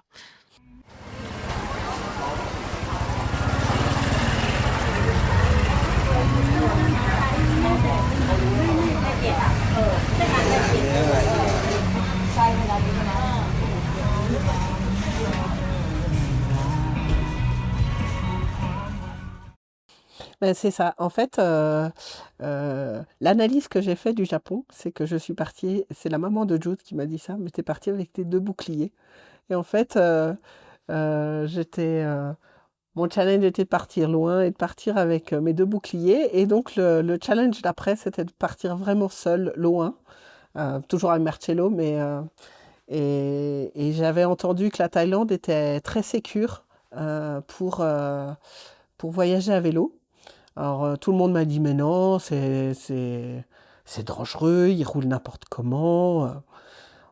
Bon, l'avantage, c'est qu'ils ont vraiment des routes très très larges avec des bas-côtés qui sont vraiment très très larges, parce qu'il y a tous les scooters en fait qui roulent sur aussi ces bas-côtés. Et, et puis j'ai un ami qui partait régulièrement en Thaïlande à vélo, puis je me suis dit, bah, si lui le fait, effectivement, il m'en a beaucoup parlé, je me suis dit, allez, go, vas-y, tente, et puis tu verras bien. J'ai pas amené la tente, j'avoue, parce que là c'était peut-être un peu too much, et puis c'est vrai que la Thaïlande est tellement peu chère que les guest house, il y en a partout. Mais j'étais quand même inquiète de ne pas trouver les guest house quand je voulais. C'est vraiment cette liberté qui est diminuée parce qu'il faut quand même organiser de jour en jour où on va dormir en fait. Donc effectivement, cette année, en 2025, je suis partie en Thaïlande. Et mon défi le plus grand, ceux qui ont suivi sur Instagram, ça a été les chiens. Parce qu'en fait, en Thaïlande, il y a beaucoup de chiens errants. Et je crois que c'était ma plus grande peur en partant. Puis je crois que j'ai oublié cette peur. Et puis le premier jour où j'ai roulé, ben, j'ai tout de suite retrouvé la peur qui est revenue très très vite, puisque j'ai peur des chiens. Et il a fallu surmonter cette peur. Et en fait, j'ai demandé aux gens de la communauté sur les réseaux. Et puis j'ai demandé aux Thaïlandais en disant, mais comment vous faites quoi? Parce que moi, je ne vais pas y arriver. Je ne vais pas rouler sur des autoroutes toute la journée parce que j'ai peur des chiens. Et puis, ben, j'y suis arrivée. Je- J'ai j'ai surmonté mes petites peurs tous les jours. Et puis finalement, ben, je suis passée de grande route en moyenne route en plus petite route et en très très petite route. Et puis il y a des fois, il y a des fois, il y avait des meutes de chiens, de 6 chiens errants, et je les voyais au loin, et je me disais, mais comment je vais faire? Et puis petit à petit, ben, j'ai appris à lire en fait comment ils étaient. Et puis, ben, je suis pas arrivée à me faire mordre les mollets. Je sais que c'est Marie-Liesse qui s'est fait mordre. Donc moi, je suis pas, quoi, ils sont pas réussi à me mordre. Mais ouais, c'est un sacré challenge, les chiens. Surtout que là-bas, bah, s'ils sont errants, ils ne sont pas toujours vaccinés comme il faudrait, donc il y a quand même pas mal des risques de rage, etc. Donc il faut faire attention, c'est vrai, c'est vrai. Mm. Et alors, c'est quoi les astuces avec les chiens errants, puisque maintenant que tu es Alors, les lancé? astuces, il faut s'arrêter. En fait, bon, déjà, la première chose, quand je voyais des chiens au loin, je m'arrêtais pour voir ce qu'ils faisaient. Souvent, en fait, ils en ont rien à faire de nous. Donc, ils partent. Et puis, le temps que bah, j'arrive, ils étaient déjà partis. Donc ça, c'était la première chose. La deuxième chose, c'est que si le chien était pas très loin, bah, en fait, il faut descendre de son vélo. Faut surtout pas rouler. Parce que si on roule vite, et ben, en fait, le chien, ça l'excite. Et c'est ça, en fait, qu'il cherche. C'est le vélo qui roule. Mhm. Donc, bah, il faut s'arrêter. Alors, soit on arrive à descendre et mettre un peu le vélo comme bouclier par rapport au chien. Bon, quand il y en a 6, c'est un peu compliqué. Et puis, à la fin, je leur criais dessus ou je leur parlais en disant: «Tu me fais pas peur, mais moi j'ai pas peur. Je m'appelle Katoche. Je m'appelle Katoche et j'ai pas peur des chiens, mais j'ai quand même peur.» Et voilà, je leur parlais et puis finalement, bah, j'arrivais à traverser le chien et finalement, quoi, traverser où il était. Et puis un Thaïlandais m'avait dit, mais de toute façon, un chien, il a sa zone, en fait, son territoire, et il ne va pas dépasser son territoire parce qu'après, il va arriver dans le territoire du chien d'à côté. Mhm. Donc, je savais que s'il courait, il allait s'arrêter. Il n'allait pas me courir après pendant des kilomètres. Et ça m'a vachement aidé. Parce que de savoir qu'en fait, finalement, il allait me courir après peut-être pendant 100 mètres. Bon, il n'y en a pas beaucoup qui m'ont couru après, mais... Et donc voilà. Et puis, en Thaïlande, en fait, on leur dit paille. Paille, c'est un peu dégage. Donc, c'était paille, paille. Puis donc en final, je m'en suis bien sortie. Mhm. Les quelques fois où vraiment, ce qui m'a manqué en Thaïlande, finalement, c'est un peu cet état de méditation dont je parlais tout à l'heure. Parce que quand on fait du vélo pendant longtemps, bah, à un moment donné, on rentre dans nos pensées, ou on écoute un podcast, ou on écoute de la musique. Et en Thaïlande, je ne pouvais pas le faire parce qu'il y avait les chiens. Et en fait, du moment où j'étais plus attentive, ben des fois, c'est à ce moment-là où le chien, je lui faisais peur parce que lui, Donc tu t'arrêtais pas. il m'avait pas vu et puis tout d'un coup, ben, il commence à me hurler dessus. Et moi, si j'étais pas attentive, c'est là où j'avais peur en fait. Ouais. Donc cet état de méditation qu'on atteint sur le vélo en faisant du vélo, ben, je l'avais pas, mais c'est pas grave. C'était Il y une en belle aura expérience. d'autres. Tu avais Oui, fait quoi, c'était super. Sukhothai, t'es allé jusqu'où? Je sais plus très bien. En fait, Non, tu es ça, descendu finalement, je sais plus. ça c'est aussi un apprentissage. Le trajet, il a changé, je crois, 3 fois ou 4 fois. Je voulais faire le nord, il y avait des inondations, donc Ouais, je c'est voulais ça. après aller dans le sud. Mais il y avait le vent qui n'était pas dans le bon sens. Donc finalement, j'ai fait un tour vers Suratani, Nakhon Si Thammarat, Koh Samui, donc dans le Mhm. sud. Et puis après, j'ai repris le train, je suis remontée à Bangkok. Et j'ai fait l'ouest, donc Ayutthaya, Suratani, Kanchanaburi, le pont de la rivière Kwai, donc toute cette zone. Et c'est très facile de prendre le train avec les vélos en Thaïlande, Et il paraît contrairement en qu'aussi, Europe. faire les canaux en vélo, les canaux de Bangkok à Oui, vélo, il paraît que c'est magnifique. oui, il y a plein, en fait, il y a plein de petits canaux à Bangkok et aussi pour aller à Ayutthaya, il y avait beaucoup d'eau, mais c'est vraiment chouette parce qu'on voit les gens vivre le long de ces canaux. Donc, oui, on avait discuté ensemble à ce moment-là Ouais, ouais. Et ouais, j'ai vu des gens pêcher, les gens qui font la lessive, voilà. La vie, quoi, la vie de tous les jours, en fait. Ouais. Tu recommandes alors la Thaïlande à vélo? Moi, je recommande. Si on n'a pas peur des chiens, je recommande quand même parce que c'est très chouette et je compte bien y retourner pour faire plus le nord. Bah, c'est vrai que les chiens, c'est pas enfin les chiens errants, on connaît pas par ici, mais bon, il y a les patous en montagne, faut pas trop s'approcher de leur territoire non plus, mais enfin bon, si tu te fais mordre, tu pas la rage. Mais les chiens là-bas, oui, ils sont pas très soignés. Donc nous, quand je sais pas, quand on avait fait, Laos, Thaïlande-Laos, Mmh. au Laos, on a eu plusieurs fois l'histoire que les chiens, surtout quand le soir tombe, il faut vraiment plus approcher de leur territoire. Ils se mettent souvent Mmh. dans des temples, parce que là, on leur fout la paix. Et quand tu essaies d'approcher de ces endroits-là ou dans certains endroits de la ville, où voilà, où c'est un petit peu un monument, il y a rien, si tu approches, tu as 10-15 qui arrivent vers toi, ça fait peur, quoi. Mmh. Et une fois notre petite, on lui avait bien dit, hein: «Les chiens, faut pas courir, faut pas» et cetera. On arrive dans un temple, il y a un chien qui s'approche un peu d'elle, elle hurle, comme Mmh. ça, elle a rameuté tout le monde tout de suite. Elle a couru loin de nous pour s'enfuir. Alors, nous, le temps qu'on arrive à rattraper notre poussin, il y avait déjà, un taximan qui attendait là sur son tuk-tuk qui avait déboulé à toute vitesse La retirer les chiens. Mais protéger. mais mais les chiens étaient vraiment après elle. Ouais, ouais, ouais, ouais. Mmh. Donc il y a très petite aussi, ils avaient pas choisi le plus fort, hein, comme une bonne meute, hein, choisi le plus faible. Mais ouais, là, on a quand même eu un peu peur, quoi. Donc moi, j'ai pas peur des chiens a priori, mais là, j'ai appris à avoir peur dans un certain moment, en tout cas à me méfier. Mmh. Voilà. Donc quand il fait noir, attention à leur territoire et effectivement pas s'enfuir comme tu dis, hein. Ça c'est certain. Ouais. Bah, c'est ça. Moi, j'ai adapté mon voyage. Bon, j'étais toute seule et les hôtels, les guest house, je les prenais, en centre-ville, et j'évitais de sortir le soir avec mon vélo. Mmh. Mmh. Ouais, Je préférais prendre un tuk-tuk ou, voilà, ouais. je me baladais pas trop, toute seule, dans des zones, un peu éloignées. Voilà et un peu trop canine. Mmh. Ah ben super! Mais en tout cas, c'est chouette de voir comme tu as été étape par étape et que maintenant, ben voilà, ça y est, les destinations lointaines avec ton vélo, en avion, ça s'est bien passé, ça se fait bien. Ouais, écoute, j'ai encore à apprendre, sur Mmh. la taille des cartons, sur le poids des Mmh. cartons, donc oui, il faut bien les protéger, Mmh. mais moi, ce que je fais, comme je suis toute seule, toujours pareil, je fais contrôler mon vélo avant de partir. Après, souvent, le vélociste, je lui demande s'il a pas un carton à me donner, pour pouvoir emballer un Marcello.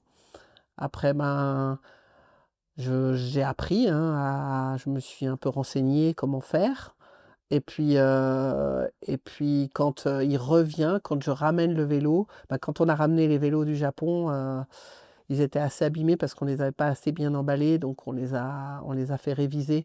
Mais c'était les réglages en fait, parce qu'on n'avait pas bien protégé les réglages. Donc c'est vrai que quand je suis partie en Thaïlande, ben, j'ai fait attention que les câbles soient, bien protégés et qu'ils soient pas distendus en fait. Mmh. Mais D'accord. après, c'est ce que je dis, il y a des vélocistes partout. Donc moi, les gens, ils m'ont dit: «Mais tu vas faire comment au Japon si tu as un problème avec ton vélo?» Ben, ou en Thaïlande, ben, je vais au magasin de vélo et puis, je demande et Oui, puis voilà. et puis voilà. Ouais, ouais, ouais, ouais. Mais c'est vrai qu'il y a même pas besoin de partir loin parce qu'évidemment, Non. tu le sais, j'ai toujours, cet ADN un petit peu vert. Ce qui m'empêche pas, voilà, là, on va repartir au Japon. On essaie de faire, tous les 4 ans un grand voyage. Avant, on partait plutôt 4 fois par an, un peu pour un oui, pour un non. Mmh. Et puis, donc voilà, je dis toujours, il faut aussi, voilà, nous, on est des amoureux du voyage, donc c'est clair qu'on ronge un peu notre frein en attendant, mais à ce moment-là, on part, mais on est parti 4 mois, on est parti 2 mois, là, on va repartir 2 mois. Donc moins souvent, mais mieux et bien bien s'imprégner de Mmh. l'endroit, ça va être très, très chouette Ouais, aussi. je vois. Donc voilà, donc suivez, s'il y a moyen, si vous voulez prendre l'avion, il y a moyen aussi de compenser, il y a plein d'endroits où on peut compenser son carbone. Évidemment, c'est jamais aussi bien que de ne pas partir, mais il faut vivre aussi, donc je ne jetterai jamais la pierre à quelqu'un qui décide de continuer de prendre l'avion. Il y a peut-être moyen de le faire, je vous dis, autrement. Il y a plein de belles choses qu'on peut faire quand même. Et donc, voilà, si vous voulez prendre l'avion pour aller faire un voyage à vélo, surtout. C'est important aussi, je trouve, que essayer de mettre du sens dans sa vie et peut-être d'être un peu plus vertueux, il faut tenir dans la durée. Ça sert à rien de se priver de tout pendant 4-5 ans et puis se dire j'en peux plus, tant pis, de toute façon, il n'y a personne d'autre qui le fait, machin, et repartir de plus belle. Donc moi, je préfère quelqu'un qui va faire de manière constante des efforts et peut-être aussi, comme pour l'aventure, y aller un peu crescendo, hein. Commencer par, pas besoin de devenir tous végétariens, revendre sa voiture et ne plus voyager en avion du jour au lendemain. Je crois que ça, c'est pas nécessairement même souhaitable humainement parlant si on ne connaît plus ses voisins lointains. Mais voilà, manger un petit peu plus souvent végétarien, ça c'est déjà énorme. Parce que bouffer son kilo de viande par jour et ne plus prendre l'avion, c'est pas nécessairement beaucoup mieux en fait. Donc voilà, les banques vertueuses, bien sûr. Hein, la banque que vous choisissez a un énorme impact. Donc il y a moyen de faire plein de choses qui vont dans le bon sens, tout en gardant le sourire, la pêche et vivre ses rêves. C'est aussi très, très, très important. Garder sa liberté de penser, sa liberté d'action, sa liberté de rêver. Voilà, je crois que c'est très important. Ouais. Ouais.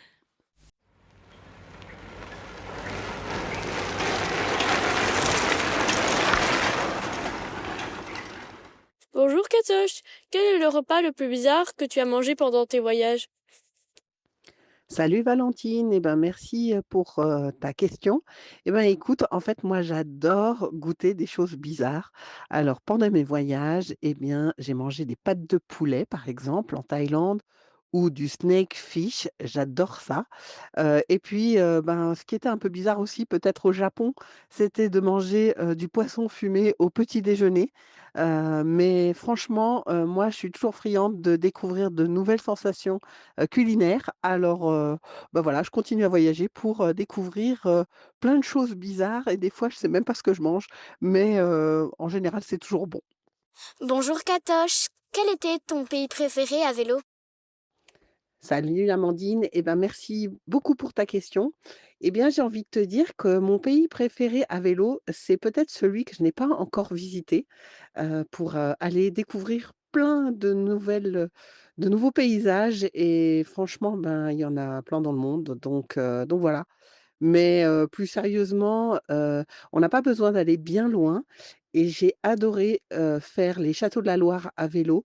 Je suis pas très château, mais finalement de le faire à vélo c'était super sympa de voir tous ces petits villages, ces châteaux et de découvrir toutes les boulangeries de France.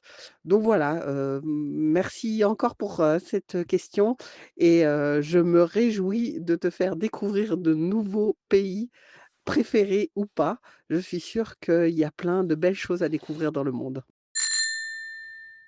Et alors, ton prochain rêve, du coup, Katoche, ce sera quoi? Tu sais déjà?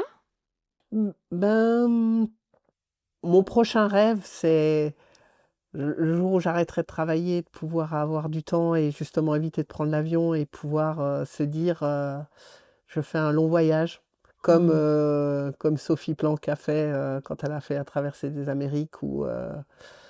Donc moi, mon rêve ultime, un des gros rêves que j'ai, c'est de partir d'ici et d'aller jusqu'à Kinshasa à vélo pour faire un peu une boucle de ma vie personnelle.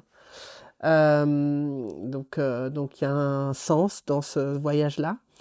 Mais avant tout ça, parce que là c'est dans quelques années quand même, c'est juste de profiter, de partager avec des amis. Donc de pouvoir faire découvrir à mes amis ce mode de voyage. On s'organise notre week-end en off, hein, après. Ouais, c'est ça. Là, justement, j'ai un week-end, dans 2 week-ends, on va faire le tour du lac de Neuchâtel. Donc là, j'ai des petits challenges d'aller faire des capitales, continuer à faire des capitales, parce que j'ai fait plein de capitales, donc je me dis si je peux en rajouter quelques-unes. Donc cette année, peut-être je ferai le long du Danube l'Eurovélo 6. Peut-être aller voir Vienne ou Budapest. Donc j'aimerais bien, il faut que je vois comment je fais avec les trains. Donc voilà, c'est un petit challenge de cette année. Et puis je vais reprendre l'avion cette année pour un grand voyage en famille. Donc il n'y aura pas de vélo au long cours. C'est une année paire, oui. C'est pas pour toi. Donc, c'est fini ça. Non, mais ils ont compris que, dans ma famille, ils ont compris que le vélo était important. Et en fait, mon beau-frère est argentin. Nous partons en Argentine en famille à 7. Waouh, waouh, waouh, waouh. Et ils m'ont offert pour mon anniversaire d'aller faire un jour sur les Grandes Salinas. On va vers Salta et Mhm. aller faire un jour de vélo sur une mer de sel. Voilà. Waouh! Ah, Donc ça, génial! c'est... J'attends les Voilà, photos. moi aussi. Ah, génial! Bah, tu Donc connais un voilà. peu les questions de la fin, donc je vais te demander, c'est quoi le succès dont tu es le plus fier là, dans tout ce parcours? Alors, je vais pas être originale, mais c'est vrai que les enfants, c'est toujours un petit peu Mmh. voilà, nos succès les plus importants. Mais je Ouais. dirais que ce dont je suis fière, c'est d'être arrivée à avoir semé des graines de voyageurs chez mes enfants. Mmh. Ça, c'est parce que ben voilà, maintenant ils voyagent aussi par eux-mêmes. Et puis, ça a été d'oser partir seule à vélo. Parce que comme j'ai dit, je ne suis pas du tout solitaire. Et maintenant, quand je vois que je pars en Thaïlande toute seule avec Marcello, et je me dis, mais waouh, quoi. Il y a 6 ans, je partais pas toute seule, en fait. J'étais partie 3 jours en Alsace. Mmh. Donc, je dis, si moi je peux le faire, tout le monde peut le faire.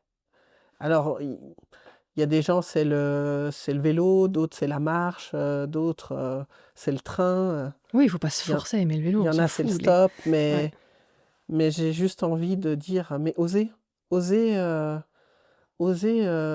croire à vos rêves, et puis il faut pas qu'ils restent dans votre tête, les rêves, il faut qu'ils soient vécus. Donc, faites-vous des petits projets et ils vont devenir de plus en plus gros. Et puis Mmh. après, vous allez semer autour de vous des petites graines.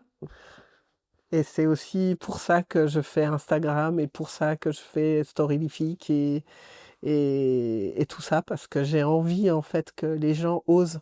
Je veux plus entendre mes amis dire mais moi je suis pas capable de faire ça. Mmh. Si, tu es capable. Tout le monde est capable. Voilà, si tu as envie, tu es capable. Si tu as envie, tu es capable. Tu as Voilà. le prérequis nécessaire. Mm. Superbe message. Et donc l'échec qui t'a le plus appris? Euh, c'est un échec professionnel, donc c'est pas vraiment lié au voyage à vélo. Mmh. Mais pendant ma carrière, à un moment donné, j'ai été chef de projet d'un plan stratégique à l'hôpital où je travaillais. Et le projet était superbe, on a vraiment fait un super truc. Mais en fait, notre mandataire de ce projet a changé 3 fois. Et je dis toujours, si on peut faire le plus beau des bateaux, mais s'il n'y a pas de capitaine sur le bateau, ben le bateau, il n'avancera pas. Mmh. Donc on peut avoir le plus beau des vélos, mais s'il n'y a pas un voyageur sur le vélo et qui a envie d'y aller, eh ben, ça n'avancera pas. Mmh. Donc voilà, c'était un échec parce que voilà, le projet a dû s'arrêter à cause de ça. Mmh. Mais pour moi, on perd jamais. C'est soit je gagne, soit j'apprends. Donc en fait, j'ai eu du mal à trouver des échecs parce que je vois toujours le côté positif de, Ah, c'est ça de quelque l'important. chose de négatif qui se passe. J'arrive toujours à sortir le positif. Je ne sais pas, c'est ma façon d'être. Donc voilà. Eh bien, écoute, je salue mon collègue podcasteur du podcast Je ne perds jamais, qui vient Oui, donc de Nelson Mandela, qui a dit ouais, c'est ça. effectivement, une fois je gagne, une fois j'apprends. Donc ça, c'est je ne perds jamais. Mais ça, c'est un beau message aussi. Bah, du coup, bah, tu m'as déjà chopé la question de la citation qui te porte. Non, mais Voilà, j'en ai à peu près. d'autres. T'en as d'autres? Vas-y, youpi! Non, Open bar, citation. non, mais c'est pas la destination qui compte, c'est le chemin Mm. qu'on a pour y aller. Et à vélo, c'est encore plus vrai. Donc, Voilà. donc voilà. Et Et aussi, puis, et c'est vrai que professionnellement, ça marche aussi. Je veux dire, ça marche très, très, très bien au premier degré, mais au deuxième aussi. Je veux dire, parfois on n'atteint peut-être pas les objectifs aussi professionnels ou quoi. On a l'impression de s'être un peu perdu dans un truc qui n'était pas fait pour nous, mais il faut aussi regarder tout ce qu'on a eu en chemin, peut-être un collègue ou une collègue à qui on continue de s'entendre, qui devient un ami pour la vie, ou un savoir-faire qu'on peut transposer ailleurs. Donc, c'est vrai, quand on apprend à voir un petit peu tout ce qu'on a glané sur le chemin, c'est rare qu'il y ait eu des détours complètement inutiles. Hein. Voilà. Oui, c'est ça. Et que Mm. tout est possible, en fait.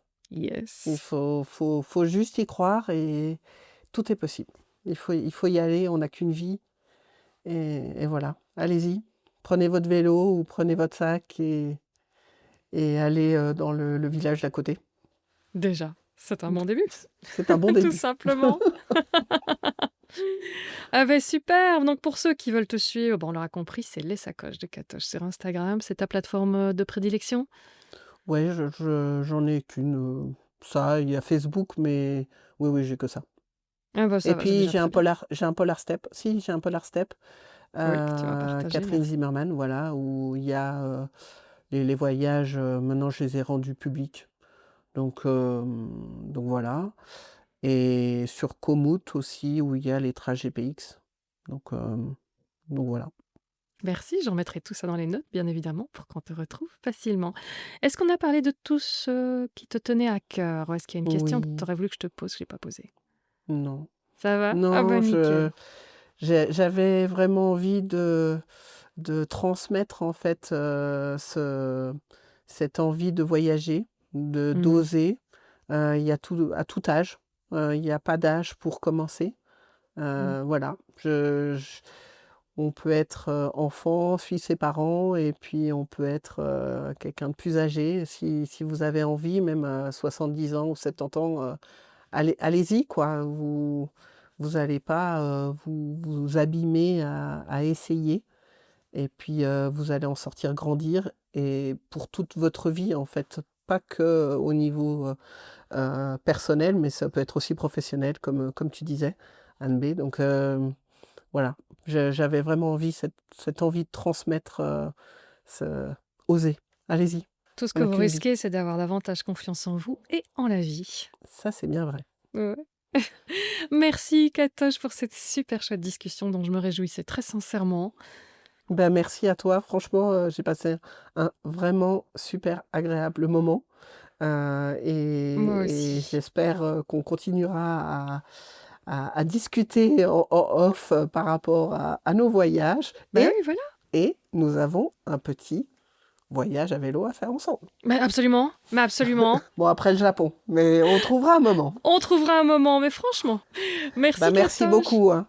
C'était vraiment un plaisir. Merci à toi, Catherine, d'avoir osé te lancer et puis d'avoir osé me dire oui pour cet épisode. Au plaisir de te retrouver, je ne sais pas où, mais sur Deux Roues, le rendez-vous est pris. Vous retrouverez évidemment tous les liens vers Katoche dans les notes, et pour les prochains épisodes, on se retrouve bientôt avec du parapente, de la nage en eau froide, de la protection animale aux confins de la jungle indonésienne, et côté bleu, Françoise Arano ou encore Bill François nous partageront leurs aventures avec nos colocataires des océans et des rivières entre paradis tropicaux et forêts amazoniennes, pour vous teaser déjà une partie du programme de cette saison qui marque le 5e anniversaire de Storylifique. Comme toujours, je termine en te demandant de faire un petit geste tout simple mais qui fait vraiment un monde de différence pour le projet. Storylifique soutient la reforestation avec l'ONG Graines de Vie. Donc, si l'épisode t'a plu, partage-le sur tes réseaux ou parle-en autour de toi. Cela nous aide énormément. Merci et à bientôt. Ça a l'air d'être bang, je suis en train de cogner tout là.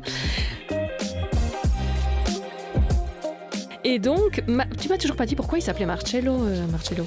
Mais en fait, je ne sais pas. Ah, oui, bah oui, c'est pour ça que tu me le dis. Non, alors. Merci. Voilà la question qui floppe. Non. Allez, invente un truc, débrouille-toi, mais donne-moi.